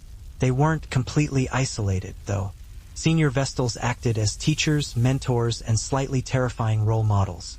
Imagine a strict nun crossed with a political advisor, crossed with someone who's been keeping a flame alive for 27 years on 4 hours of sleep. These women took their jobs seriously because they understood what was at stake. The pride of Rome, the wrath of Vesta, and of course, the very real possibility of being held responsible for disasters entirely outside their pay grade. Training was strict. Mistakes were corrected instantly. And if a girl showed too much giggling, too much daydreaming, or too much interest in literally anything outside the temple, she was gently reminded through lectures, rituals, and the occasional ominous silence that she was now living a sacred life. And sacred lives do not include hobbies. By the end of the 10-year training, the girls weren't just prepared. They were conditioned, polished into the perfect blend of calm, precision, and existential fear. Ready or not, they were about to enter the next decade. Full Vestal duty, where mistakes carried consequences, and success meant no one noticed you existed. After 10 long years of training, memorizing rituals, mastering sacred silence, and resisting every urge to roll their eyes at omens, a Vestal Virgin finally entered her second decade, the 10 years of full, official service. This was the era where everything counted. No more, "I'm new here." No more, "Oops, I forgot." This was the decade where mistakes triggered cosmic consequences, or at least very dramatic Roman overreactions. As full Vestals, these women didn't just tend the sacred flame. They became the spiritual multi-tools of ancient Rome. Imagine being free after 30 years and then immediately forfeiting your independence because Publius wants someone to manage his villa. No thanks. Those who did marry sometimes struggled to adjust. Life outside the house of the Vestals was noisy, unpredictable, and full of people who didn't understand basic ritual etiquette. Ordinary citizens made mistakes constantly, touching sacred objects incorrectly, ignoring omens, and failing to maintain pure thoughts during festivals. A former Vestal might witness one household mishap and nearly perform a purification ceremony on instinct. Still, retirement had its joys. A former Vestal could walk the city without being watched like a divine barometer. She could enjoy festivals without worrying that her smile was being analyzed for cosmic meaning. She could go to the market and buy a piece of fruit without considering its ritual symbolism. In short, she could live like a person, not a myth. Yet the public never fully let go of the aura surrounding retired Vestals. People still whispered blessings when they passed, and children stared in awe. Some citizens believed that, even in retirement, a Vestal carried a spark of the sacred flame within her. And maybe she did, but now at last it was hers. For nearly 1,000 years, the Vestal Virgins stood at the center of Rome's spiritual identity. Through civil wars, assassinations, plagues, imperial scandals, and emperors who really should have been supervised, the Vestals kept the flame burning. They were the quiet constant in a city that never stopped yelling. But everything in Rome, even the most sacred traditions, eventually collided with history's favorite hobby: change. By the late 4th century CE, the Roman Empire was shifting dramatically. Christianity was rising with the enthusiasm of a new startup backed by divine venture capital, and traditional Roman religion was steadily losing government funding. Old gods were out and new doctrines were in. In some courts, chess even evolved into a tool for diplomacy, with rivals testing each other's minds and alliances strengthening over hours of quiet, thoughtful play. Monasteries, often perceived as bastions of solemnity, also embraced board games, particularly forms of Nef, an early dice game, and early chess. Contrary to the common stereotype of joyless discipline, monks enjoyed games that sharpened strategic thinking and provided a welcome respite from the rigors of cloistered life. Some abbots even encouraged such games, believing they trained monks to resist temptation, plan their spiritual studies with greater care, and meditate with more focused attention. A monk contemplating a clever move on the chessboard wasn't so different from one contemplating a complex theological question. Both endeavors demanded clarity and unwavering discipline. Dice games, in contrast, were largely the domain of taverns, inns, and clandestine back-alley gatherings. Peasants, merchants, and soldiers played them for small wagers, testing their luck with bone-carved cubes that clattered loudly across rough wooden tables. These games were fast-paced, noisy, and notoriously addictive. They could transform friends into rivals in a matter of minutes and were infamous for sparking arguments, raucous laughter, and the occasional drunken brawl. Medieval authorities generally disapproved of dice gambling, viewing it as a distraction from work and moral duty. However, no amount of scolding or fines ever succeeded in deterring people from indulging in the thrill of chance. Tables, a game known today as backgammon, was another widespread pastime. It offered a compelling balance of skill and chance, appealing to those who desired competition without the complete unpredictability of dice alone. Soldiers played it between campaigns, merchants played it while traveling, and nobles played it during quiet evenings in their halls. If accepted, she would enter into years of rigorous training, learning chants, divination techniques, herbal medicine, and the symbolic language of fire, wind, and water. The Arians believed that women possessed a unique sensitivity to the spirit world. Their intuition, their ability to give life, and their profound emotional intelligence made them ideal vessels for divine messages. When a priestess entered a trance, people believed the gods spoke directly through her.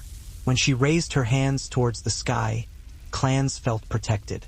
When she walked through a sacred grove, even the wind seemed to hush in reverence.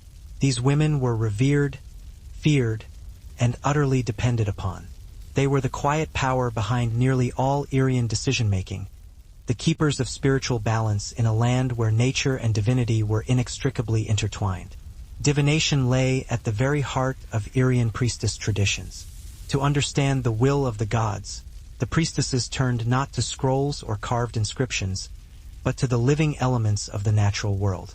The Aryans believed the universe was in constant communication, expressing itself in the rustling of leaves, the movement of smoke, the direction of the wind, and the crackling of fire. The task of the priestess was simply to listen. Wind was considered one of the most sacred messengers. In hilltop sanctuaries, where air flowed freely across stone altars, priestesses would stand with arms outstretched and eyes half closed, waiting for the gusts to shift. A sudden change in direction could be interpreted as approval or as a dire warning. A warm breeze was seen as the comforting presence of ancestors, while a cold, sharp wind signaled impending tension or conflict. Entire clans would postpone raids, migrations, or even diplomatic meetings, depending on how the wind spoke through the priestess. A tightly knotted cord could represent protection, while a cord slowly unwrapped signified the softening of conflict. People often kept these knots as charms, believing they carried the priestess's blessing. Another essential object was the herbal satchel, a small leather pouch filled with dried plants, roots, and powders. Each herb carried specific meaning. Juniper symbolized purification, thyme represented clarity, mugwort invoked visionary dreams, and yarrow protected warriors in battle. Before rituals, the priestess might pinch a small mixture from her pouch and cast it into a fire, allowing the rising smoke to carry prayers to the spirits. A single plant, chosen with care, could alter the entire meaning of a ceremony. The bone talisman held deep ancestral significance.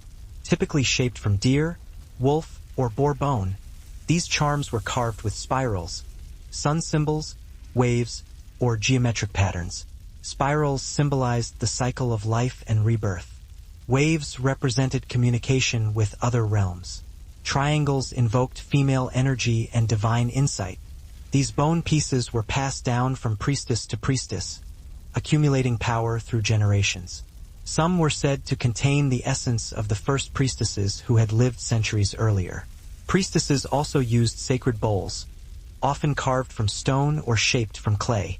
These bowls held water during purification ceremonies or glowed with burning embers during trance work. The patterns painted on them, zigzags, circles, or animal motifs, enhanced their symbolic potency. When a priestess circled a bowl around a sick person, the water rippling in the firelight, the tribe believed the bowl itself whispered guidance from the spirits. Feathers, too, played an important role.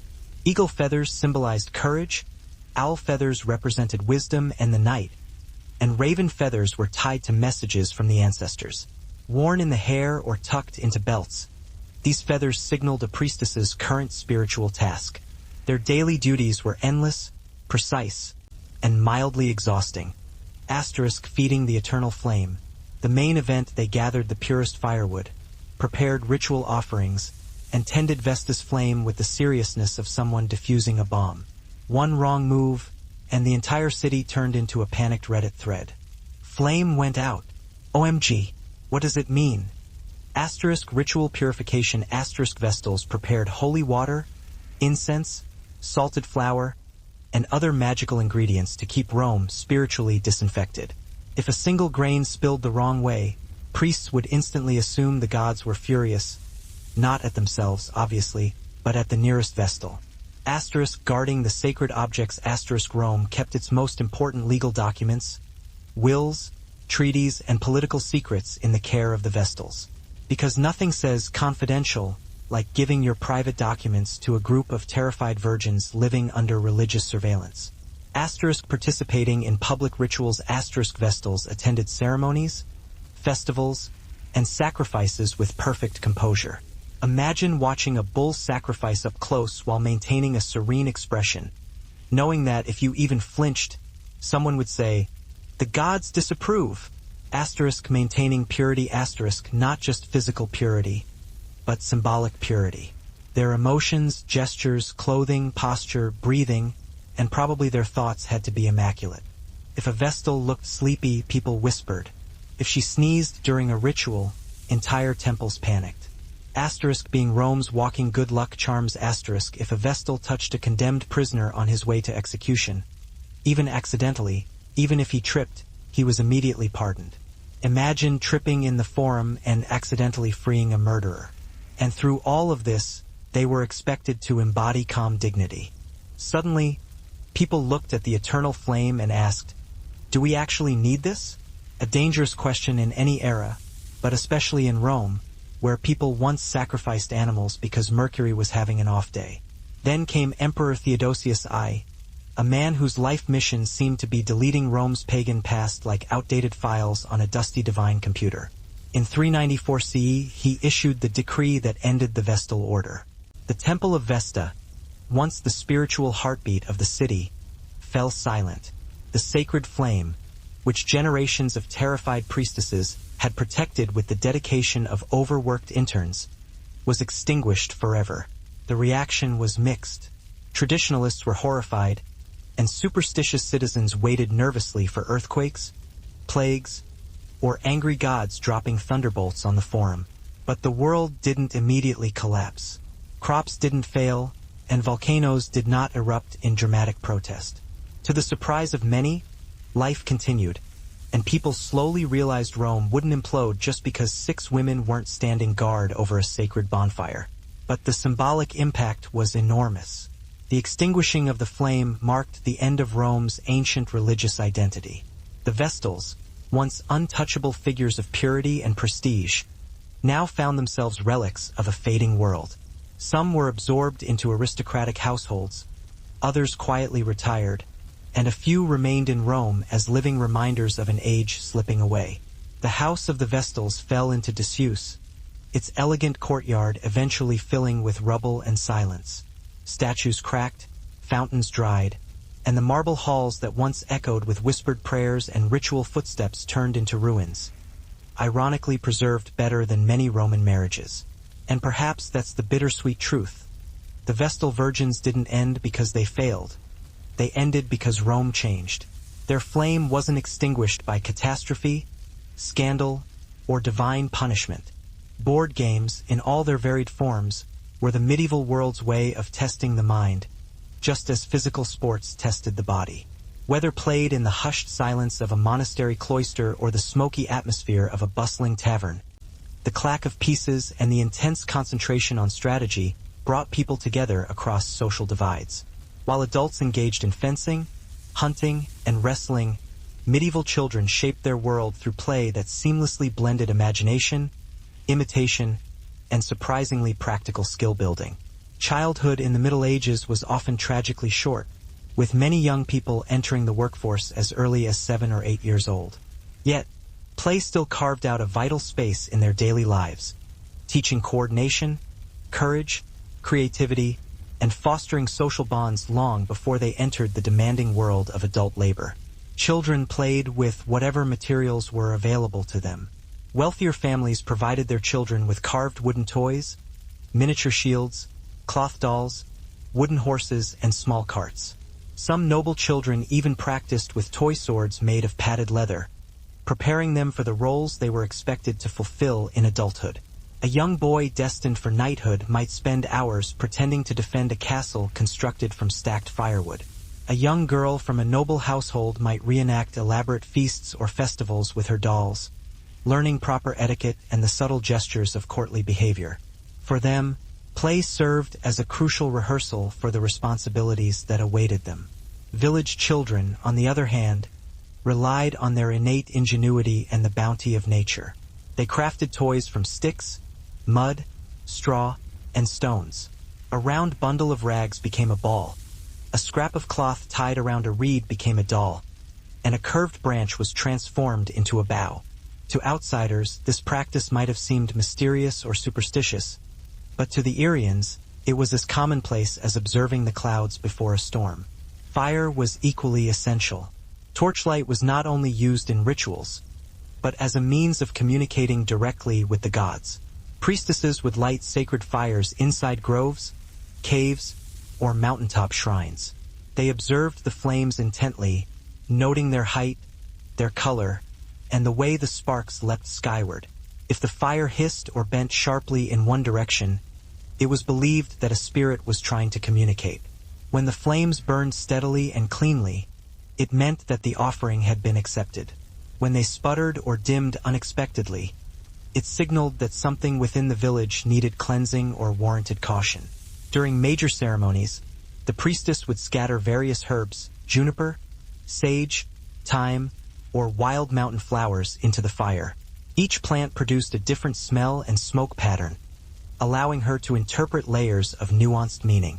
Smoke drifting towards the east was linked to new beginnings, while smoke swirling downwards suggested hidden danger. Villagers watched in breathless silence as the priestess traced shapes within the smoke, murmuring invocations to ancestor spirits. But perhaps the most dramatic ritual involved entering a trance-like state beside a sacred flame. Sitting cross-legged, eyes fixed on the glowing embers, the priestess breathed slowly until her mind slipped into a liminal state, hovering between worlds. Witnesses reported that her voice would deepen or soften, and her gestures became fluid and dreamlike. In these moments, people believed that she crossed over into the world beyond, retrieving vital messages from deities like Prina, Videsis, or the shrouded spirits of the mountains.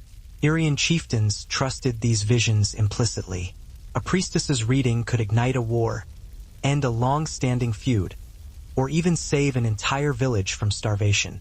These objects were never random trinkets. They were conduits connecting earth, sky, and spirit. When a priestess stepped into a ritual space adorned with these sacred tools, she was not just a woman, but a living bridge between the Irians and the invisible world guiding them. When the classical world made contact with Uria through Greek colonists, Macedonian kings, and eventually Roman expansion, much of Irian culture underwent irreversible changes. Yet, the memory of the priestesses remained embedded in the mountains, stories, and traditions of the land. Their influence did not vanish. It transformed, echoing through the centuries like a quiet heartbeat beneath layers of new beliefs. The legacy of the Irian priestesses became a hidden thread running through Balkan folklore, spirituality, and cultural identity.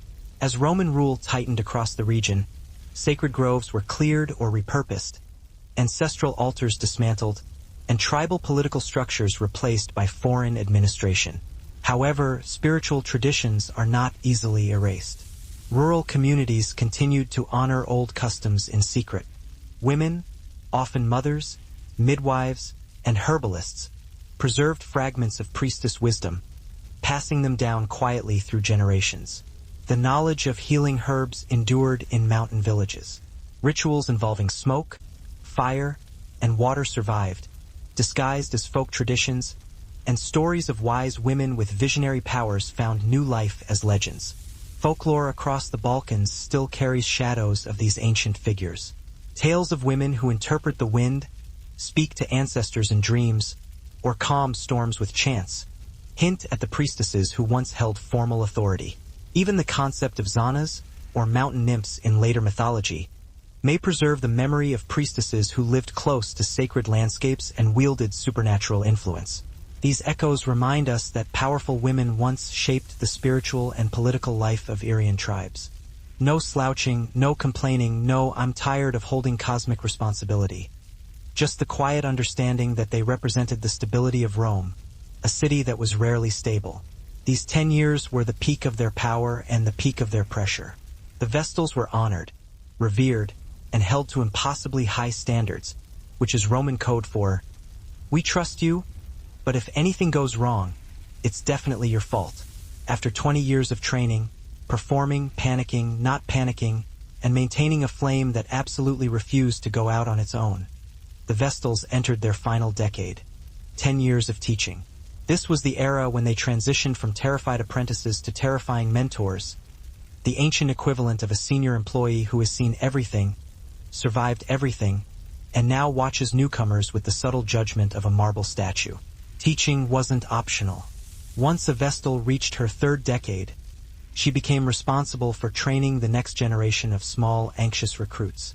This meant she now had to explain rituals she had once cried over, demonstrate techniques she had once messed up, and maintain the kind of serene authority only achieved through many years of standing perfectly still next to a fire.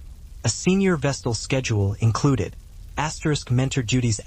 She guided the novices through complicated rituals, taught them the sacred chants, and supervised their daily chores. The goal? Prevent the children from accidentally summoning divine wrath or knocking over anything important, which in Rome was basically everything. Enforcing rules.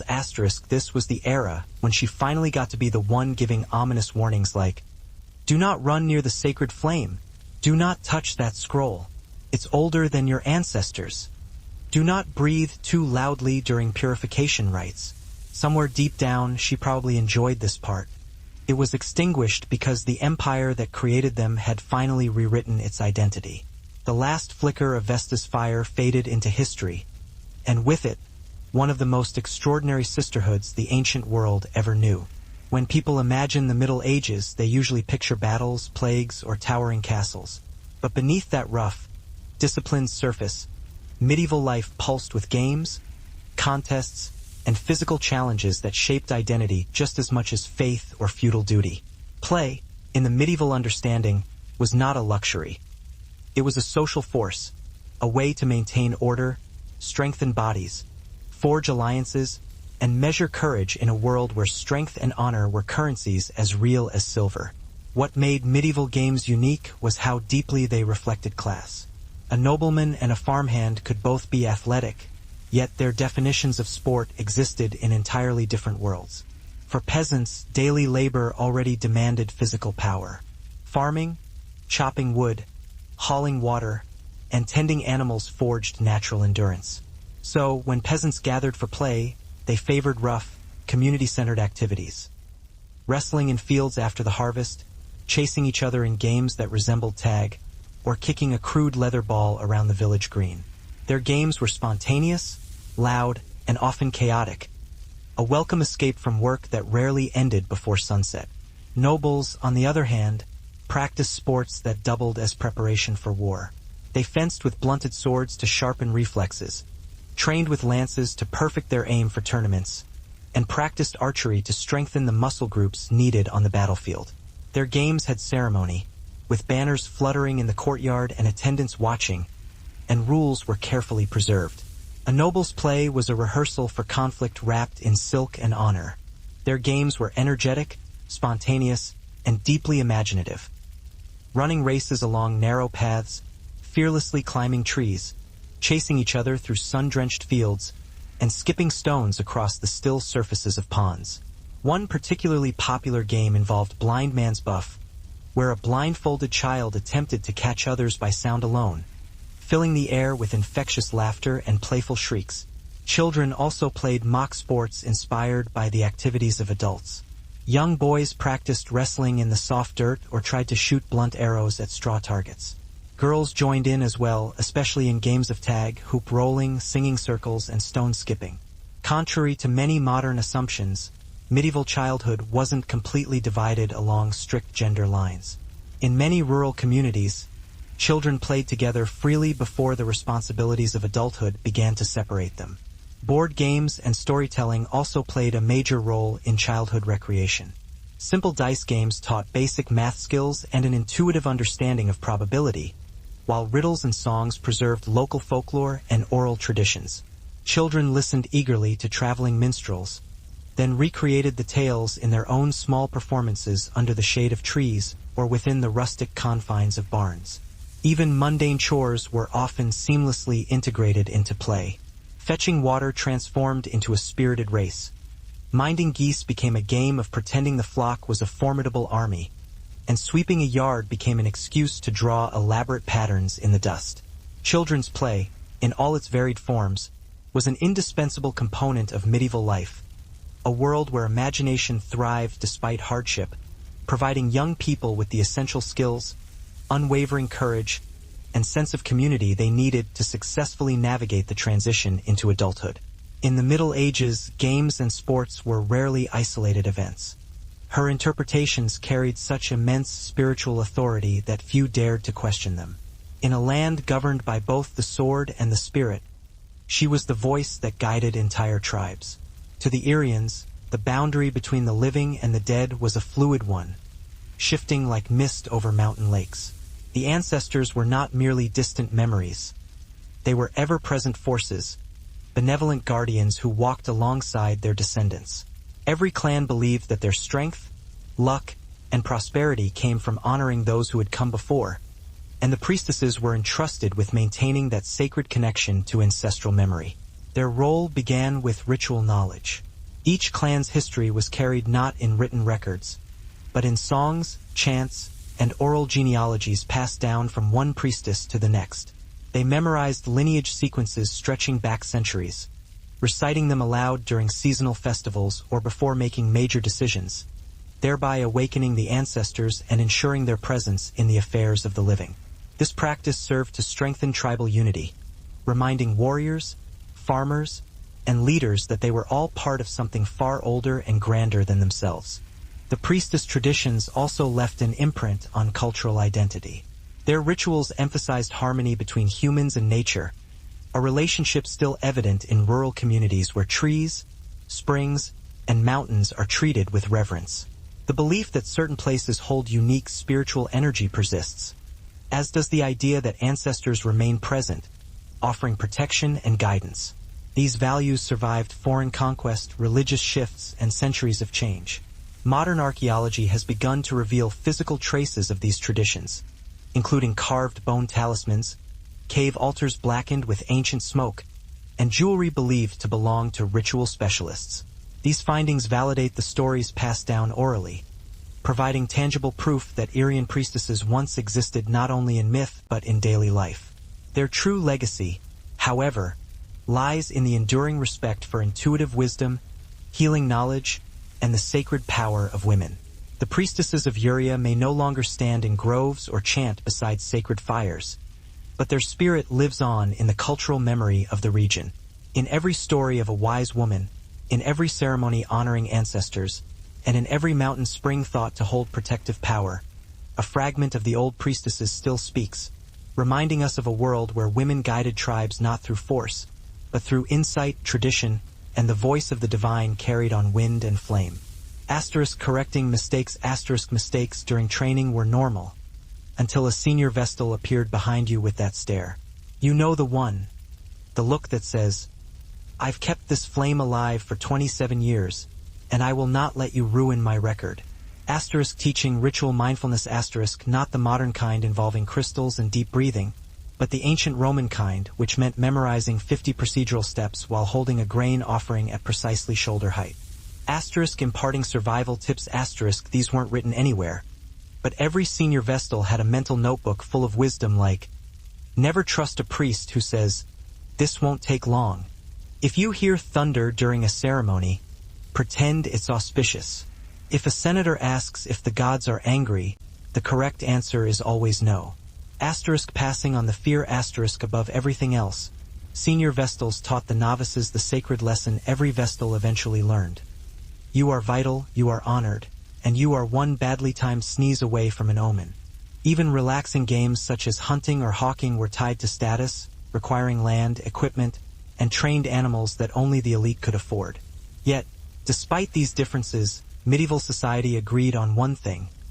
Games revealed character. To win through strength was admirable, but to win through cleverness, persistence, or courage was even better. This belief connected everything from a monk contemplating his next move in a chess game to a young squire mastering the long sword under his lord's watchful eye. Even the church, often strict, understood that play had value. Some monasteries permitted board games like early chess or Nefatafel to sharpen strategic thinking. For villages and noble courts alike, games weren't just distractions.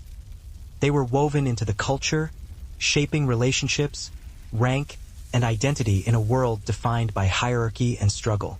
In the Middle Ages, archery wasn't just a pastime.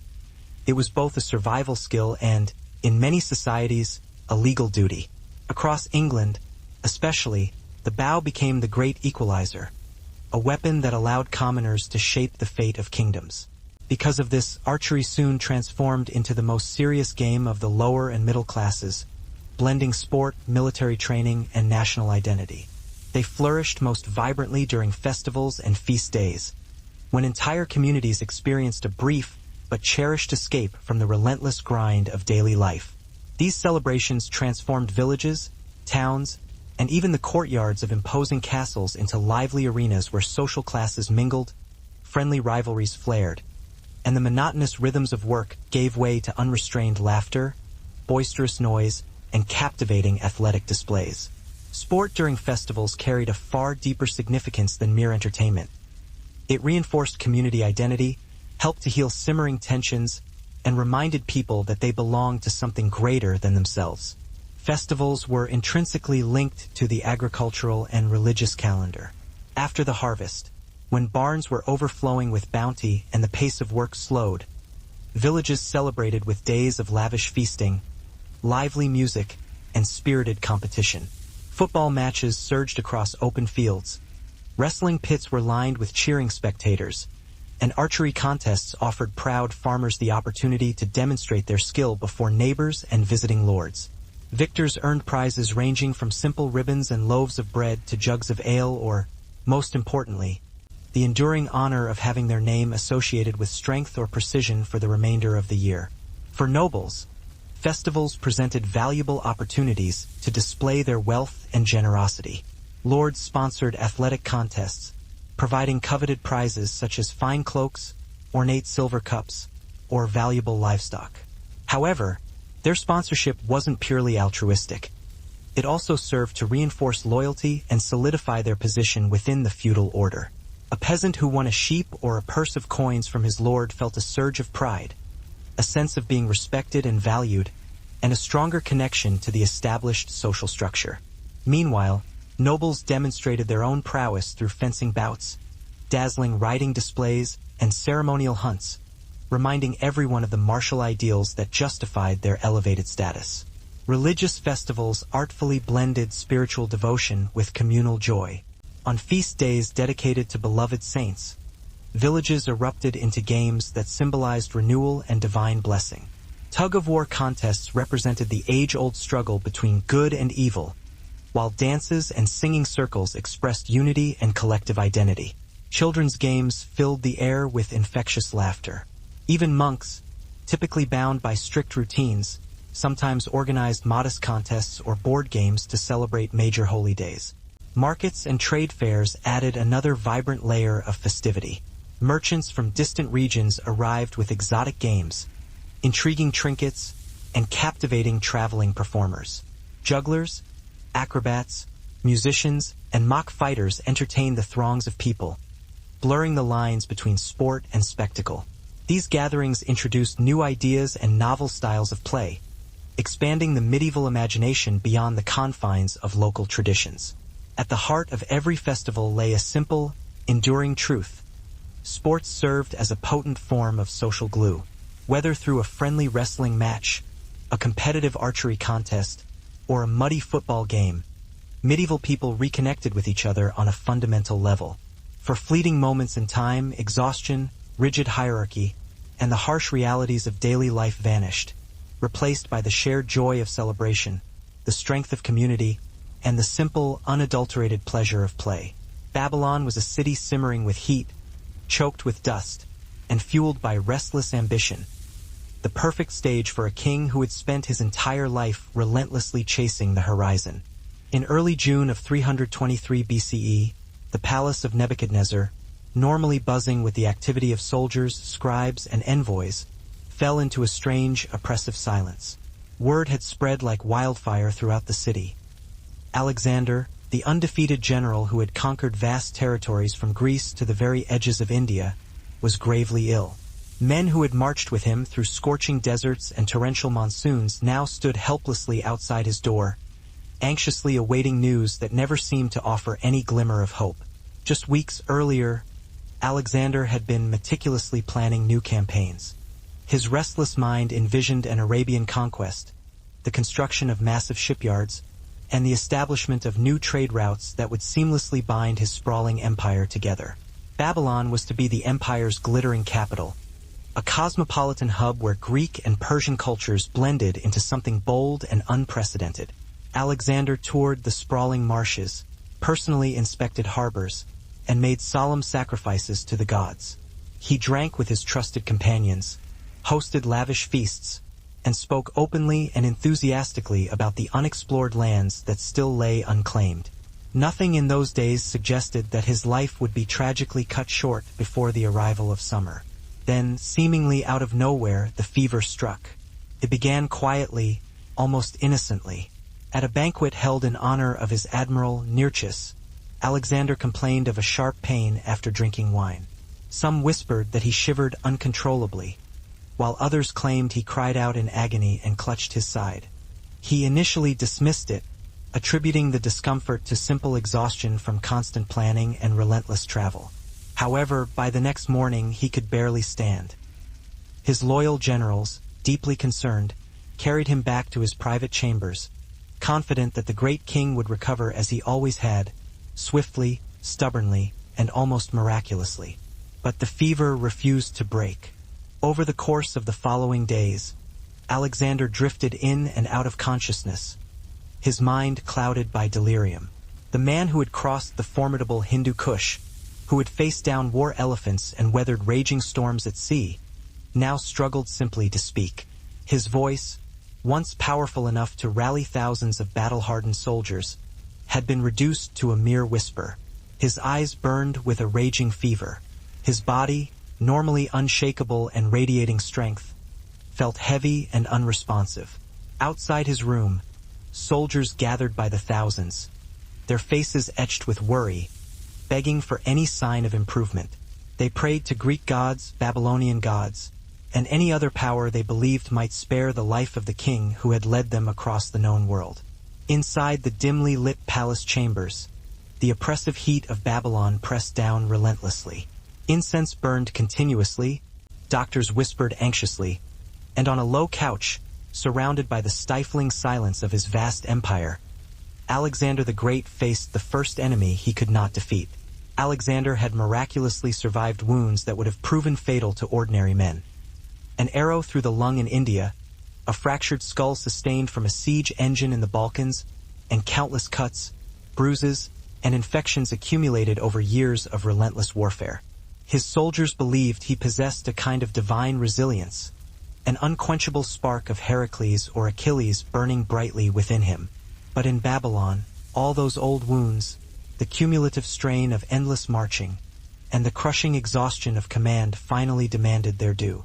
His body, once sculpted by unwavering discipline and countless battles, began to collapse with startling speed.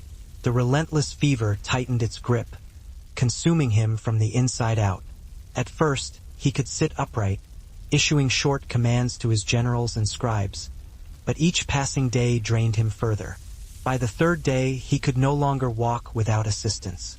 His limbs felt heavy, as if filled with wet sand. Sweat poured from him in relentless waves, soaking the fine linens beneath him. Even the simple act of turning his head caused excruciating pain. His physicians, desperate to alleviate his suffering, tried everything the ancient world had to offer. Warm baths, cool compresses, wine mixed with potent herbs, and fervent prayers to Asclepius, the god of healing. But nothing seemed to help. Outside, anxiety spread like a thick, suffocating smoke. Alexander's army was composed of hardened veterans who had followed him faithfully from Macedon to the farthest reaches of the earth. They had seen him wounded, bleeding, raging, laughing, but never helpless. Now, they waited in tight knots around the palace gates, whispering about ominous signs and portents. Some claimed that the gods were punishing him for the burning of Persepolis, while others insisted he had been poisoned by jealous generals. A few dared to hope that he would rise again, miraculously restored by the divine spirits he so often invoked. Inside his chamber, however, the truth was far simpler and far crueler. Alexander's strength was rapidly fading away. His appetite vanished completely, his breath grew shallow and labored, and his fever rose to such heights that he became delirious, muttering half-formed plans for future campaigns that would never come to pass. He tried to stand once, stubbornly insisting that he needed to inspect his fleet preparations, but his legs buckled beneath him, and only the quick reflexes of his guards prevented him from falling. By the seventh day, he could no longer speak clearly. He gestured instead, pointing weakly toward maps on the wall, desperately trying to communicate his intentions without words. His closest friends, men like Ptolemy, Perdiccas, and Hephaestion's old companions, stood by powerless, watching as the unstoppable king, who had never retreated in battle, now retreated into a silent internal world. The palace was filled with the constant shuffle of sandals, the heavy scent of incense, and the unbearable weight of waiting. News of Alexander's rapidly deteriorating condition spread rapidly throughout the city. His condition was no longer simply worrying. It was now unequivocally fatal. The conqueror of Asia, the man who had outrun death for a decade, was finally being overtaken. As Alexander's fever intensified, the mood inside the palace shifted dramatically, transforming from one of quiet concern to one of raw, unadulterated panic. His companions, the men who had fought alongside him for more than a decade, were not merely officers. They were childhood friends, brothers in arms, and fierce political rivals all at once. With Alexander's strength waning, their carefully maintained unity began to splinter, revealing the underlying tensions and ambitions that had always simmered beneath the surface. Every whispered conversation carried the immense weight of an empire's fate, and every exchanged glance hinted at suspicion, ambition, or gnawing fear. Perdiccas, the royal bodyguard and one of Alexander's most trusted commanders, strategically positioned himself as the guardian of the king's chambers. He meticulously controlled access to Alexander, deciding which generals could enter and when. Some interpreted this as unwavering loyalty, while others viewed it as the first calculated step in a brazen power grab. Ptolemy, the calculating and charismatic general who had long maintained a strategic distance from the palace intrigues, watched Perdiccas closely, already assessing the rapidly shifting balance of power. The old veterans, Craterus, Seleucus, and Antigonus, felt the empire slipping into chaos before their king had even drawn his last breath. Rumors multiplied like flies in the stifling Babylonian heat. One faction whispered that Alexander had been poisoned by Antipater's sons, Cassander or Iolaus. Another group placed the blame on Meleager, who had recently clashed with Perdiccas over military promotions. Still others murmured darkly of ancient curses, cryptic prophecies, and the divine jealousy of the gods, suggesting that they had finally grown tired of a mortal claiming to be their equal. With no reliable information available, suspicion filled the void, permeating every corner of the palace halls. The companions gathered at Alexander's bedside in turns, their faces etched with worry and exhaustion. They watched their king struggle to breathe, his skin flushed with fever. Some held his hand in a gesture of comfort, some knelt in silent prayer, and some silently calculated their next strategic moves. 4 years, they had followed one man's unbreakable will. Now that will flickered precariously like a torch in the wind, and no one knew what would happen when it finally went out. The Macedonian soldiers camped outside the palace grew increasingly restless, their anxiety reaching a fever pitch. They demanded to see their king, seeking reassurance that he would recover.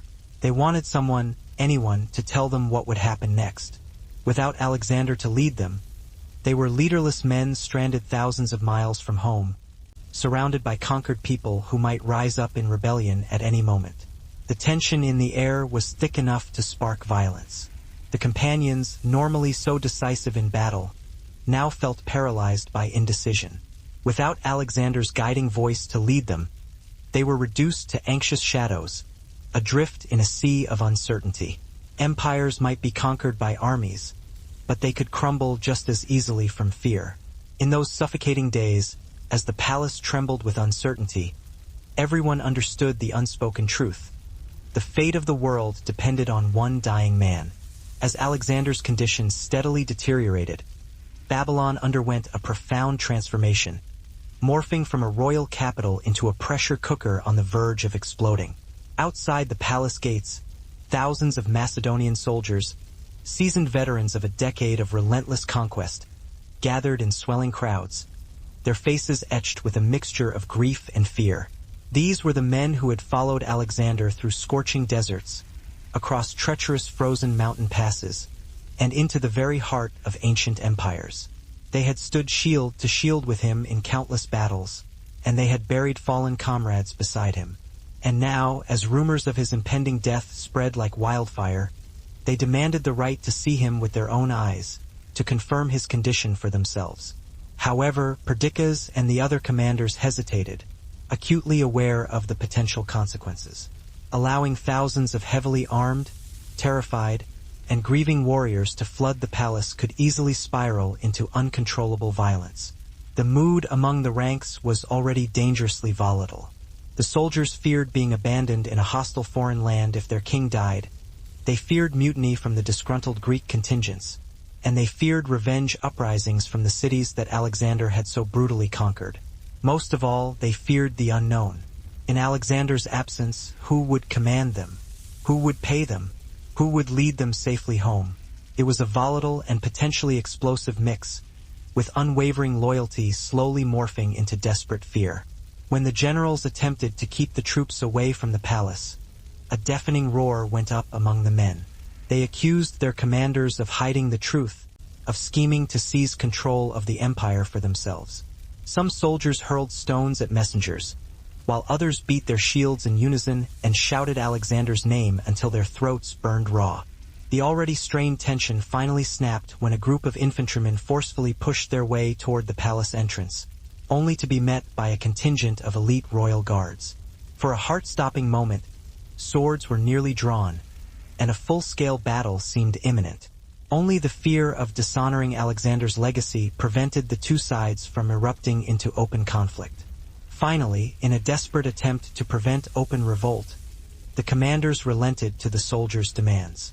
What followed was one of the most haunting and poignant scenes in ancient history. The dying king, barely able to move, asked to be carried out on a stretcher so that his loyal soldiers could see him one last time.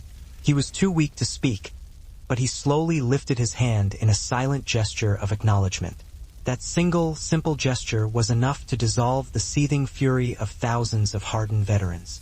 Tough, battle-scarred soldiers broke down into tears, overwhelmed by a mixture of grief, fear, and unwavering loyalty.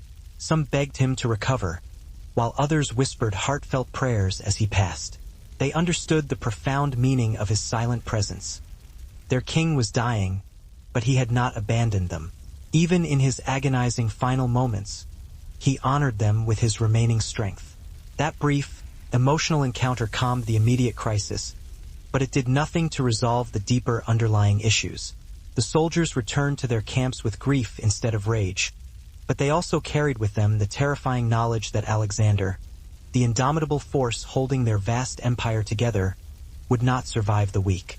And without him, the world they had built through blood, sweat, and fire was about to fracture into countless pieces. By the 10th day of the relentless fever, Alexander was barely conscious. The palace was filled with the cloying scent of incense, the hushed murmur of whispered prayers, and the steady, anxious footsteps of concerned attendants. His loyal generals crowded his chamber, their faces drawn with worry and utter exhaustion. They desperately needed one thing above all else: a clear and undisputed successor. The empire stretched from Greece to India, encompassing a vast array of cultures and territories.